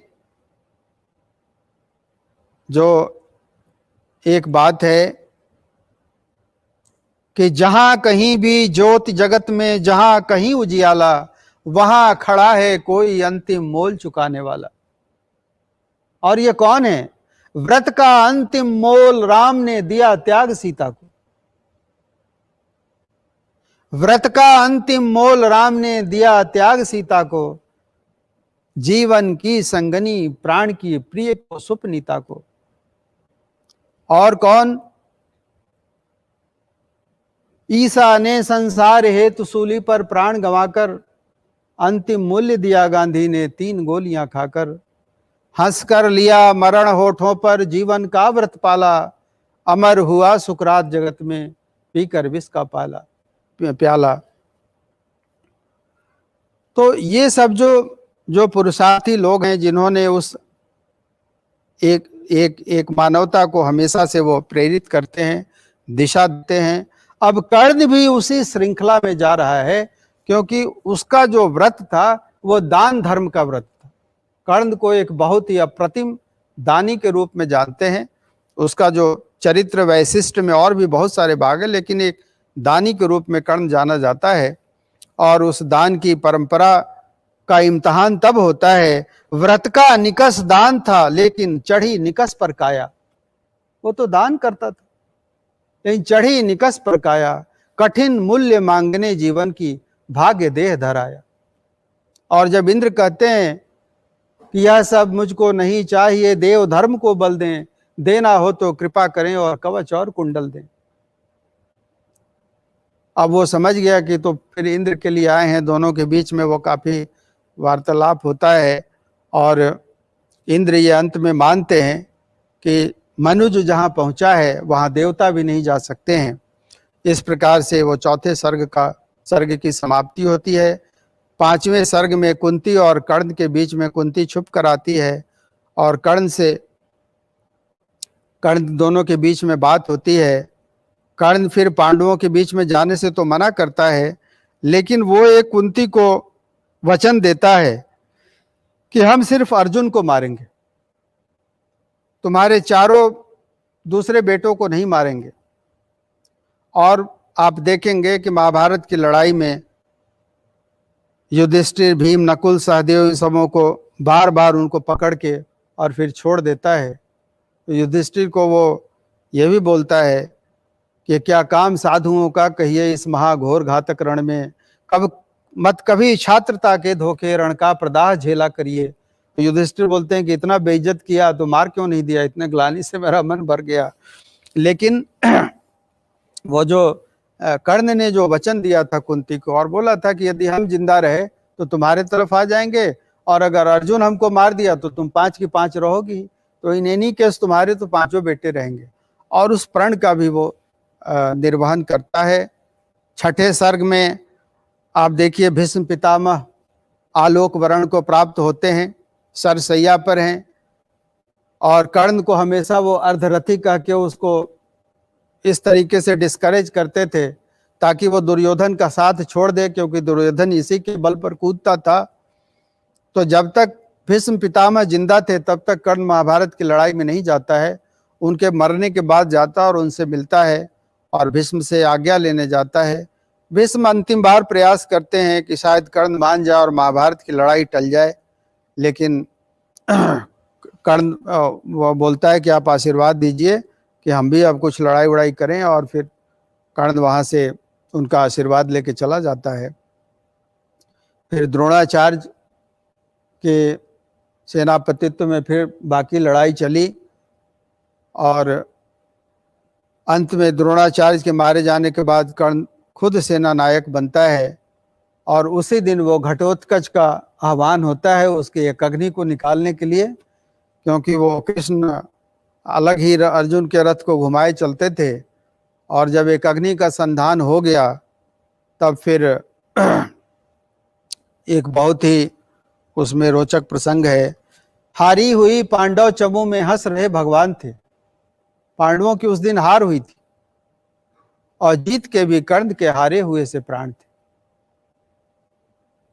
क्योंकि एक अग्नि चला गया था जिसकी करालता में, वो जो एक अग्नि जबरदस्ती इंद्र दे के गए थे, जिसकी करालता में विश्वास अभय हो पलता था, अर्जुन के लिए जिसे सदा राधे जुगाए चलता था, वो एक अग्नि उसकी चली गई और वो भी दुर्योधन के कहने पर। दुर्योधन बोला कि अब मारो, कल हम कौन सी सेना लेके आएंगे, अरिका मस्तक तहे दूर, अभी अपने को तो बचाओ। तो इस तरीके से कविता में प्रसंग है। तो उसके साथ जब आप रश्मिरथी पढ़ेंगे तो पाठक की संवेदना भी कर्ण की संवेदना से बिल्कुल मिल जाती है और ऐसे कई बिंदु आएंगे जब आपकी आंख से आंसू आ जाएंगे कि हारी हुई पांडव चमू में हंस रहे भगवान थे और जीत के भी कर्ण के हारे हुए से प्राण थे, मगर यह कर्ण की जीवन कथा है, नियति का भाग्य का इंगित वृथा है, पुरुष के श्रृंखला को तोड़ करके चले आगे नहीं जो जोड़ करके। वो पुरुष ही क्या है, श्रृंखला को तोड़ करके, लेकिन सिर्फ तोड़ना उसका धर्म नहीं है, चले आगे उसे जो जोड़ करके। एक श्रृंखला को तोड़े और दूसरी श्रृंखला का निर्माण करे, ये पुरुषत्व है। 7वें सर्ग में फिर कर्ण का वध होता है और जब उसके मारे जाने पर दोनों के बीच में आपस में आरोप प्रत्यारोप का दौर चलता है। कृष्ण बोलते हैं प्रलापी उजागर धर्म वाले, अभी तुम धर्म की बात करते हो कि समर्थित धर्म से रण करने के लिए, जिस दिन द्रौपदी के साथ हुआ था उस दिन तुम कहाँ थे। तो दोनों एक दूसरे पर आरोप प्रत्यारोप करते हैं। अंततः उसका शाप होने के चलते, किसी ऋषि के शाप के चलते उसका चक्का फंस जाता है और फिर कर्ण विरत होकर खड़ा हो जाता है। उसी बीच वो कृष्ण जो है अर्जुन को बोलते हैं कि अभी अगर जो देखे वो है क्रिया को छोड़ चिंतन में फंसेगा, उलट कर काल तुझको ही ग्रसेगा। विषय कोई गले के पार कर दे, तुरंत ही शत्रु का संहार कर दे। अभी मार दे, बहुत अच्छा मौका है। और अर्जुन हिचकिचा रहे थे, लेकिन अर्जुन फिर मिली जो शिष्ट उसको पाल करके सभी दायित्व हरि पर डाल करके लगा वह बेधने राधे का। सारा दायित्व भगवान पर डाल के और अर्जुन अपना वो तीर मारने लगे। कर्ण का फिर उससे मरना और फिर पांडवों के शिविर में अट्टहास होना। दिगों के मोद के मोती सजाए, बड़े हो व्यग्र हरि के पास आए। युधिष्ठिर आते हैं, हर एक ऐसा भयानक काल था वह कि कभी क्या अब उसके चलते 13 साल से सो सके थे उसके डर से। अब वो मारा गया दुष्ट, अब कृष्ण बोलते हैं युधिष्ठिर भूलिए विकराल था वह, विपक्षी था हमारा काल था वह। आहा वह शील में कैसा विरत था, दया में धर्म में कैसा निरत था। समझकर द्रोण मन में भक्ति भरिए, पितामह की तरह सम्मान करिए। मनुजता का नया नेता उठा है, जगत से ज्योति का जेता उठा है। तो जिस ज्योति से उन्होंने शुरुआत की रस्म रति की, जय हो जग में जले जहां भी नमन पुनीत अनल को, उसी अनल के साथ वो फिर अनल उसके प्राण तत्व के साथ फिर चला जाता है। इसी के साथ रश्मि रथी जो है वो उसकी इति होती है। तो मैंने एक संक्षिप्त, चूंकि बहुत बड़ा फलक था और बहुत सारी बातों को एक साथ जोड़ना, और संभवतः बहुत सारी बातों को जो मैं कहना चाहता था शायद कह नहीं पाया, वो श्रृंखला टूट गई। लेकिन पुरुष क्या श्रृंखला को तोड़ करके चले आगे नहीं जो जोर करके। नमस्कार। क्या बात है, क्या बात है। आपने इतने विस्तृत और भयानक कह सकते हैं अद्भुत आपने वर्णन किया है। ये अद्भुत था। हिंदुस्तान हॉटलाइन न्यूज आपका स्वागत करता है, और जिस प्रकार से आप लगातार आपने सुनाया और ये अद्भुत था। और हमारे साथ केदारनाथ सिंह जुड़ चुके हैं, हम इनका स्वागत करते हैं। आपने स्वागत किया था सर, आपको बहुत बहुत प्रणाम है। हम दोपहर में भी कोशिश किए थे, लेकिन आपकी वहाँ से तकनीकी कारणों से आपसे थोड़ी सी बात हुई, फिर नहीं बात हो पाई। क्या सर आप हमारी आवाज़ सुन पा रहे हैं? जी आवाज़ आ रही है। जी जी हाँ, बिल्कुल आवाज़ आ रही है। जी हाँ अभय जी, अगर आप कुछ पूछना चाहते हैं उनसे तो आप पूछ सकते हैं। जी प्रणाम। तो आप कुछ उनके लोक अग्नि के तत्व जो हैं उनके साहित्य में, काव्य में, उस पर कुछ और प्रकाश डालें तो मेरा अहो भाग्य। आपने जो कहा उसके बाद फिर कहने को कुछ रह नहीं जाता है। इसलिए कठिन है कुछ भी कहना। आपके बाद तो और भी कठिन है। इस विषय में तो क्षमा चाहूँगा, लेकिन आपने बहुत ही अद्भुत ये प्रवचन दिया, बहुत ही अद्भुत। बधाई आपको, बहुत बहुत बधाई, बहुत बहुत बधाई। वैसा प्रवचन सुनने को मिला नहीं था आज तक पिताजी के संदर्भ में। बड़े बड़े लोगों को भी सुना, ठीक है, अपनी बात बोलते हैं, अपने ढंग से बोलते रहे हैं, लेकिन आपने जो एक वैज्ञानिक व्याख्या प्रस्तुत की वो तो अद्भुत है। इतनी सरलता से आपने विज्ञान की गुत्थियों को काव्य की गुत्थियों के साथ मिला करके खोल दिया वो दोनों को। बहुत बधाई के पात्र हैं आप। बहुत गहन अध्ययन और बहुत अच्छी समझ है आपकी, इसके लिए भी बधाई आपको। जी प्रणाम। प्रणाम। जी हाँ बिल्कुल, ये अद्भुत था। बिना इतना गहन अध्ययन के कोई नहीं कर सकता। जिस प्रकार से केदारनाथ सिंह जी कह रहे हैं, आप रामधारी सिंह दिनकर के पुत्र हैं और लगातार आप भी काफ़ी अच्छा रचना करते हैं और काफ़ी लोग सुनना चाहते हैं आपकी रचना को। लेकिन सुबह में दोपहर में जब आपसे बात हो रही थी तो प्रसून जी कह रहे थे कि 2 रतिन्द्रनाथ जी भी थे जुड़े हुए, बोल रहे थे कि रामधारी सिंह दिनकर जी की 2 लाइन कम से कम आप जरूर सुनाइए, ये आग्रह था सर आपसे।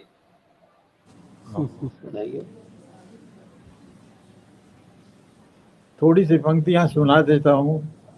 कुरुक्षेत्र की प्रारंभ की पंक्तियां हैं, जी इतना भर याद है कि वह कौन रोता है वहाँ इतिहास के अध्याय पर, जिसमें लिखा है नौजवानों के लहू का मोल है, प्रत्यय किसी बूढ़े कुटिल नीति के व्यवहार का, जिसका हृदय उतना मलिन जितना कि शीश वालक्ष्य है, जो आप तो लड़ता नहीं कटवा किशोरों को, मगर आश्वस्त होकर सोचता श्रोणित बहा, लेकिन गई बचलाज सारे देश की, ईश जाने देश का लज्जा विषय, तत्व है कोई कि केवल आवरण। इसी तरह से आगे के याद नहीं है। जी जी। जो कि बहती आ रही चिरकाल से, जो कि बहती आ रही चिरकाल से, क्या द्रोहाग्नि, आपको तो याद है, बोलिए। वो कुटिल द्रोहाग्नि सी जो कि जलती आ रही चिरकाल से, विश्व के हृदय, विश्व मानव के हृदय निर्द्वेष में मूल हो सकता नहीं द्रोहाग्नि का, द्रोहाग्नि का, चाहता लड़ना नहीं समुदाय है, चाहता लड़ना नहीं समुदाय है, फैलती लपटे विचैली व्यक्तियों के सांस से। बहुत बढ़िया।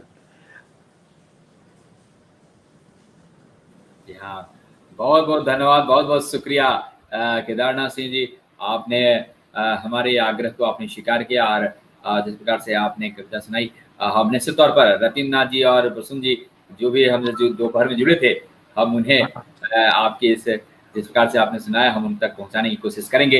हालांकि उस समय जुड़े हुए थे प्रजात प्रसून जी और वो फिर जुड़ चुके हैं, उन्होंने लिखा है केदार बाबू को मेरा प्रणाम। या उन्होंने आपको किया है, बहुत बहुत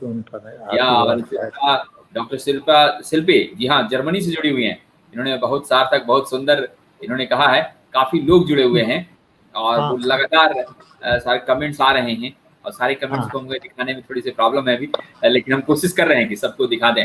जी हाँ, हम अभय कुमार सिंह जी से जानना चाहेंगे, काफी लोग उत्सुक हैं आपसे प्रश्न करने के लिए, जुड़ना चाह रहे हैं, लेकिन पूछा जाए। जी जी, देखिए एक है कोई जुड़े हुए हैं। जी हाँ, बीएन मिश्रा जी, मिश्रा साहब आपकी आवाज सुन पा रहे हैं आप?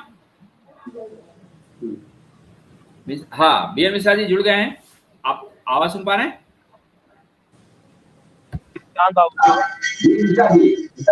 आपकी आवाज सुन पा रहे हैं? जी हाँ, नीरज जी भी जुड़े हुए हैं, नीरज जी आवाज सुन पा रहे हैं? हाँ आवाज सुन पा रहे हैं? डॉक्टर बीएन मिश्रा जी दिनकर की रचनाओं का अनुवाद किए हैं। आप अपने दूसरे मोबाइल को बंद कीजिए। जी हाँ, चलिए बीएन मिश्रा जी से ही हम पूछते हैं। जी हाँ, क्या पूछना चाह रहे थे आप, पूछिए बीएन मिश्रा जी।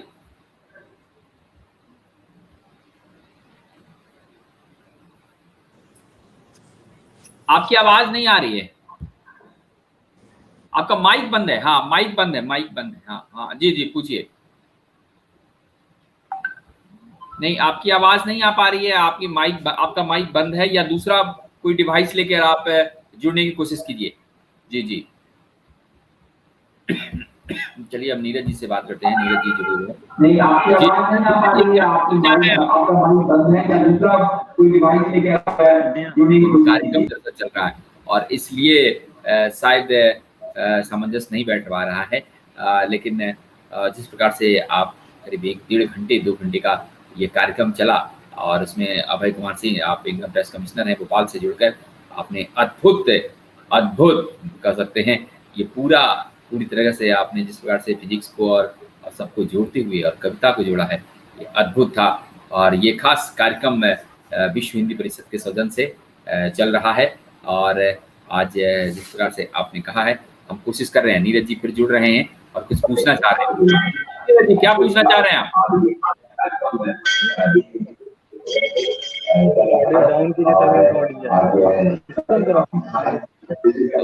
नीरज जी आवाज सुन पा रहे हैं? मानवेंद्र जी, अभी हम श्री गोपाल धाम में बैठे हुए हैं आज जी। ही दिनकर जयंती हम लोग मना रहे हैं। जी जी हम लोग दिनकर जयंती यहाँ मना रहे हैं। केदारदा दिनकर जी के सुपुत्र केदार, हाँ दिनकर जी के, जी जी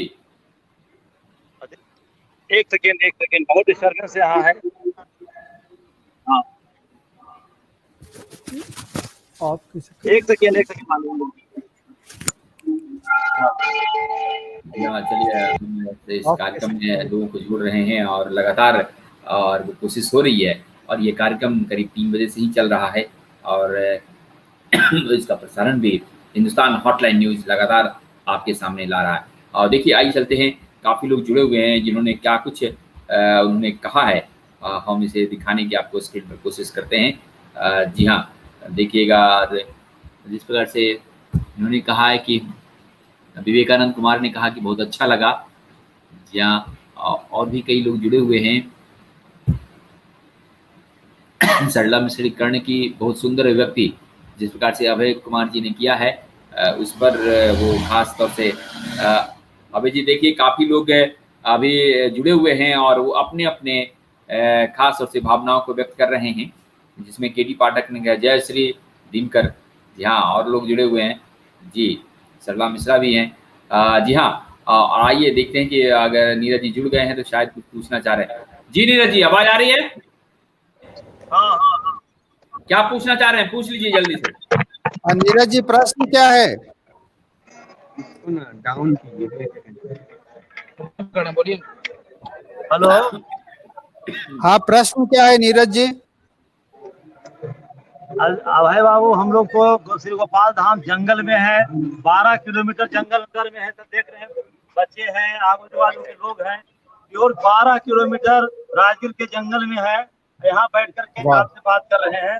बहुत समस्या है, फिर भी हिंदुस्तान हॉट न्यूज ने बहुत बड़ा काम किया है और आपने काफी अच्छा व्याख्या किए हैं, और मैं आपको हृदय से धन्यवाद देना।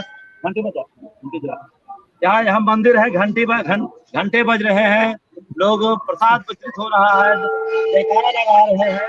गोपाल धाम में तो अद्भुत है, और यह जंगलिया बाबा का आश्रम रहा है, और यह भगवान श्री कृष्ण इस भूमि पर आए थे और यहीं पर भीम को जरासंध को पटकने की कला सिखाए थे। आज इसी जगह पर आज हम लोग दिनकर जी की जयंती मना रहे हैं।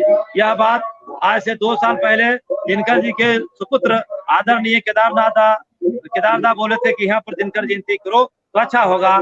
इनकी बातों को मानते हुए केदारदा सुन रहे हमारी बात केदारदा सुन रहे। हाँ, और केदारदा ही ने कहे थे कि यहाँ पर करो। आज इस भयानक जंगल में चारों तरफ पहाड़ है, बीच में अभय बाबू हम लोग बैठे हुए हैं, चारों तरफ पहाड़ है और बीच में स्पेशल टावर लगाया गया है। और बहुत ही परेशानी में अभी मुंबई में पूरा पानी भर गया है। भोपाल से आप हैं, दिल्ली में हमारा हॉटलाइन न्यूज है जो इतना मदद कर रहे हैं। हॉटलाइन न्यूज तो बधाई, बहुत बधाई। हम लोग नालंदा में श्री गोपाल धाम में बैठे हुए हैं, तो इसी तरह सारा काम चल रहा है। मैं आपसे जानना, मेरा सीधा आपसे सवाल है कि रश्मि रथी को मैं सीधा सवाल करता हूं कि जब कर्ण जानता था कि यह कवच कुंडल से है, तो आखिर वो कवच कुंडल क्यों दिया इंद्र को? जब जानता था कि यह कोई न कोई स्वर्ग लोक से आए हुए हैं भूमि पर, तो आखिर जानते हुए कि कर्ण ने क्यों इंद्र को अपना कवच कुंडल दिए? क्या अपने जीवन का युद्ध, क्या अर्जुन को मारने की जब इच्छा थी, जब उनकी लालसा थी, जब उनका परम उद्देश्य था कि अर्जुन को मार गिराएंगे और दुर्योधन की मदद होगी, तब कवच कुंडल देने का क्या मतलब था? कृपया समझाने की कृपा करेंगे। जैसा कि हमने उस समय बताया कि कर्ण के जीवन का जो सबसे बड़ा व्रत था वो दान व्रत था। कर्ण अपनी दानशीलता के लिए दुनिया में जाना जाता है, और कोई भी याचक अगर दान मांगने आए तो उससे मुकरना, उस धर्म से मुकरना था। इसलिए कर्ण धर्म है। कर्ण ने कर्ण धर्म है कि जो जीवन की बलि है उससे नहीं मुकरना, जीना जिस अप्रतिम तेज से उसी शान से मरना। कर्ण के लिए जीने और मरने का कोई फर्क नहीं था, उसके लिए उस व्रत का निर्वाह ज्यादा आवश्यक था। और आप देखेंगे कि दान एक सहज और प्राकृतिक प्रक्रिया है। दान प्रकृति का सहज धर्म है, मनुष्य व्यर्थ डरता है। दान प्रकृति का सहज धर्म है, मनुष्य व्यर्थ डरता है। एक रोज तो हमें स्वयं सब कुछ देना पड़ता है। बचते वही समय पर जो सर्वस्व दान करते हैं, ऋतु का ज्ञान नहीं जिनको वे देकर कम करवा दीजिए। आत्मदान के साथ जगत जीवन का रिजुन आता है, जो जितना देता बदले में उतना ही पाता है।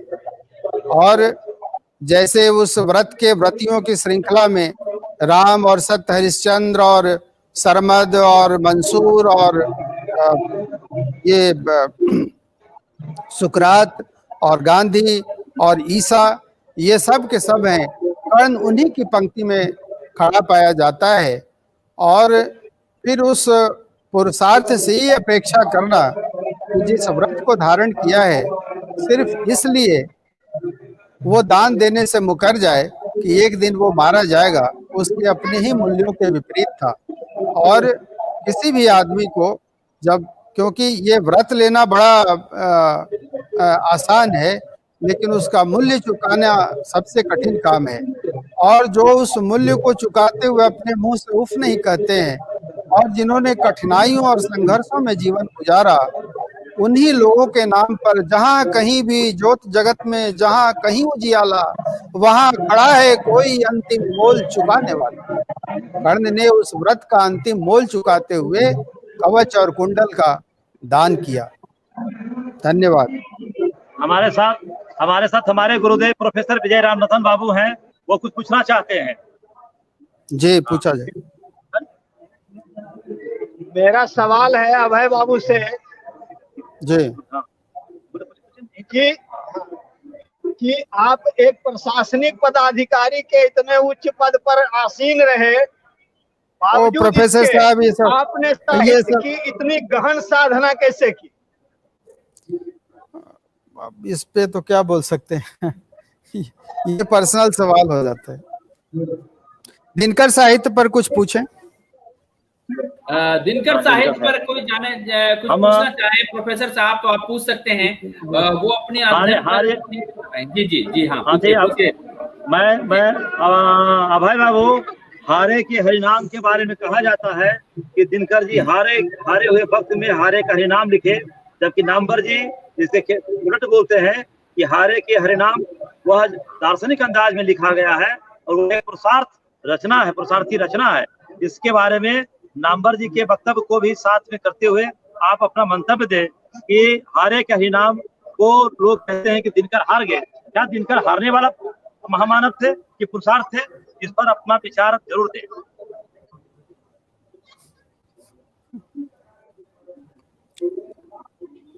नीरज जी, जैसे हमने ये बताया कि इस तरह की घिसी पिटी आलोचनाओं के युग का अंत होना चाहिए, और इसी संदर्भ में हमने क्वांटम थ्योरी का रेफरेंस दिया था और ये बताया था कि जीवन क्षणों का समुच्चय है। उसके अंदर में ऐसे अनेक क्षण आते हैं जब आदमी अपने ही पथ से भटका हुआ, अपने उद्देश्य से दूर और अपने मकसद से टूटा हुआ दिखाई पड़ता है। आदमी कभी पूर्ण नहीं हो सकता, क्योंकि ये तो नर है, ये तो आदमी ही है जो कि चिन्मय अनंत योगी अनंत चिन्मय अरूप को रूपायित करने वाला, योगी अनंत चिन्मय अरूप को रूपायित करने वाला, भोगी ज्वलंत रमणी मुख पर चुंबन नधीर धरने वाला।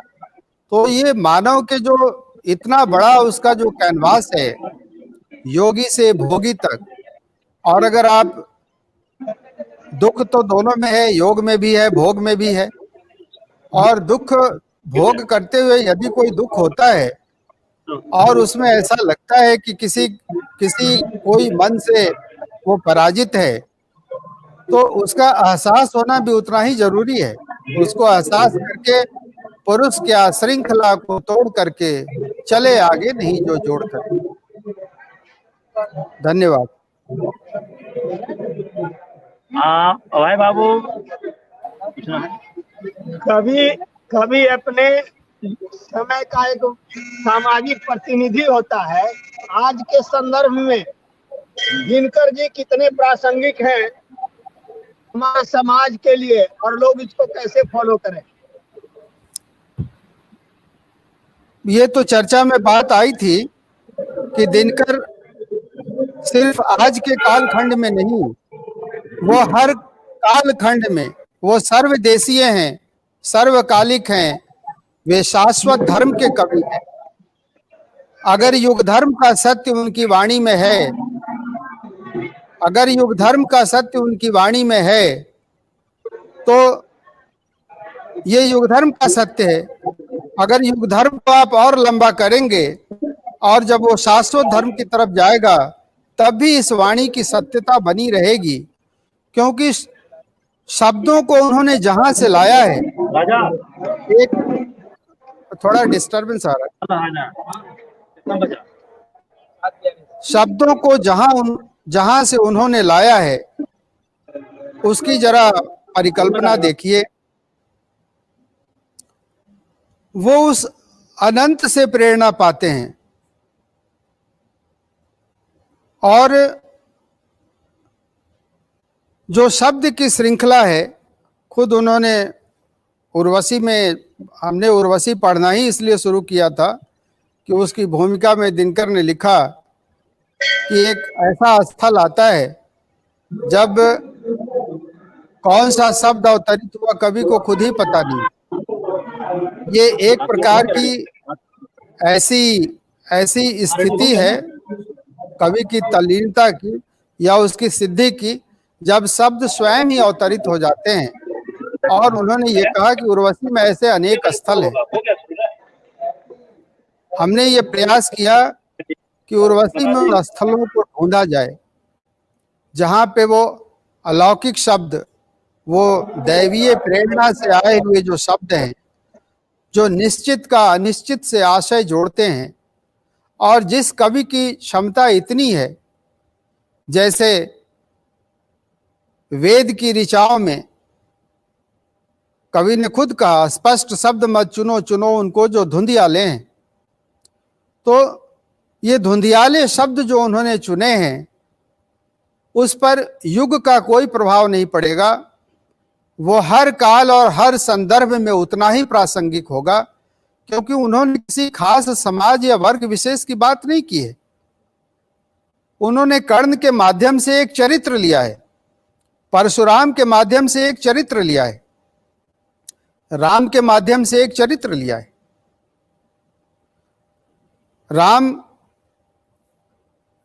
अब आप देखिए जो कुरुक्षेत्र में जो प्रसंग है कि राम जब सिंधु तट पर हैं और लंका जाने की तैयारी कर रहे हैं, 3 दिवस तक पंथ मांगते रघुपति सिंधु किनारे, बैठे पढ़ते रहे छंद अनुनय के प्यारे प्यारे, उत्तर में जब एक नाद भी उठा नहीं सागर से, उठी अधीर धधक पौरुष के आग राम के सर से, सिंधु देह धर त्राहि त्राहि करताया गिरा शरण में, चरण पूज दासता ग्रहण की बंधा मूढ़ बंधन में।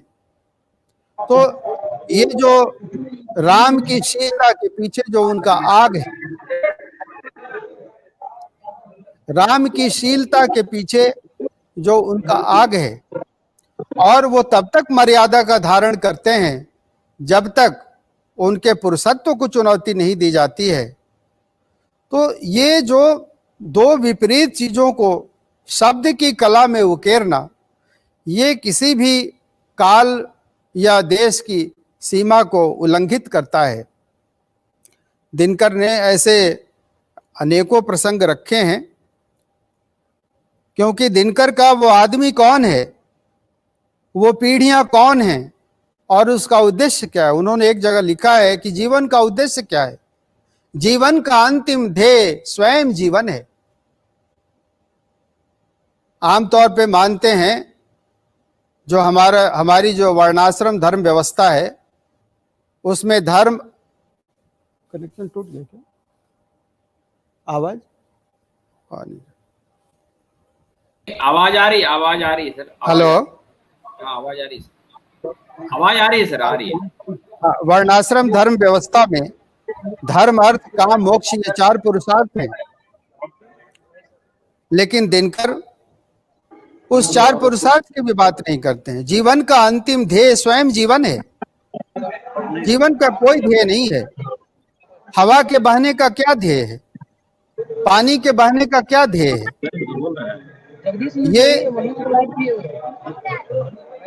ये आवाज आ रही है, डिस्टरबेंस है, इसको थोड़ा ठीक कराइए।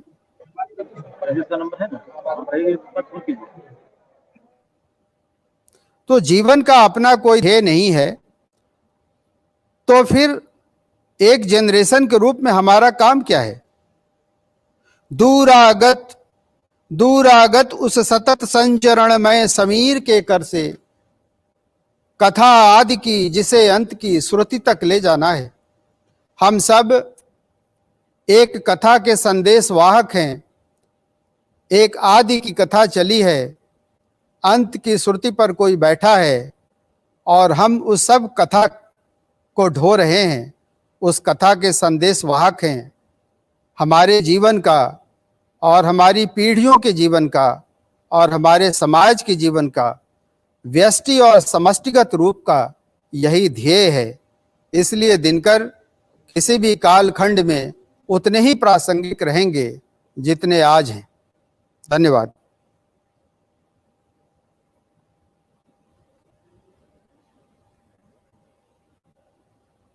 आवाज नहीं आ रही है। आप बराबर दिनकर सार्वभौम कवि या विश्व कवि कहते आ रहे हैं। कैसे दिनकर जी सार्वभौम कवि है? मैं मानता हूं कि दिनकर तो है, लेकिन लोग कहते हैं कैसे हैं, कृपया बताने की कृपा करेंगे, क्योंकि वो कवि हैं मैं मानता हूं, लेकिन लोगों को बताने की कृपा करेंगे क्या राष्ट्र कवि दिनकर जी विश्व कवि कैसे है, राष्ट्र की सीमाओं से कैसे वो बाहर है? वो इसका चर्चा में हमने इन बातों को यथासंभव रखा है कि वो किस तरीके से मानवता के कवि हैं। और मानवता किसी देश की नहीं होती है। बच्चन जी की एक कविता है जो रविंद्रनाथ टैगोर की कविता से प्रेरित है। विभाजित करती मानव जात धरा पर देशों की दीवार, जरा ऊपर तो उठकर देख वही जीवन है इस उस पार। तो मानवता को आप भूगोल की सीमाओं में बांट नहीं सकते हैं, और इस प्रकार की भौगोलिक सीमाएं न जाने कितनी बार बनी हैं और मिटी हैं, और विश्व के जो मानचित्र हैं वो कितने बार बने हैं और बदले गए हैं। कवि भले ही वो प्रतीकों में अपनी परंपरा से प्रतीकों को लेता है, लेकिन जो उसका एक भावात्मक पक्ष है उसमें मानवता का भार संवहन होता है, उसमें मानवता की अपेक्षाओं का संवहन होता है, और वो हर सेंस में एक संपूर्ण मानव जाति को इंगित होता है। इसलिए दिनकर को किसी कालखंड या किसी देश की सीमा में बांधना या किसी राष्ट्र के कवि के रूप में देखना उनको ना समझने के बराबर है। दिनकर इस मामले में मानवता के कवि हैं, और मानवता का कवि ही सही मायने में एक विश्व कवि हो सकता है। इसलिए दिनकर मेरी समझ में एक विश्व कवि हैं, वो विश्व की धरोहर है। धन्यवाद। जी हाँ, देखिए एक प्रश्न आया है, इंदू सिंह हैदराबाद से लिख रही हैं। उन्होंने प्रश्न किया है कि सादर प्रणाम सर, मेरा प्रश्न है कि कुंती पुत्र कर्ण को दुख देने वाली उनकी मां भी थी, क्या कुंती को अपने कर्ण के साथ ऐसा करना उचित था? अब ये उचित अनुचित तो वही है जो दिनकर के बारे में कहते हैं कि वो द्वंद्व के कवि हैं, और द्वंद्व के दिनकर अगर द्वंद्व के कवि हैं तो इसका मतलब क्या है? इसका मतलब है कि वो दोनों के पक्ष रखते हैं।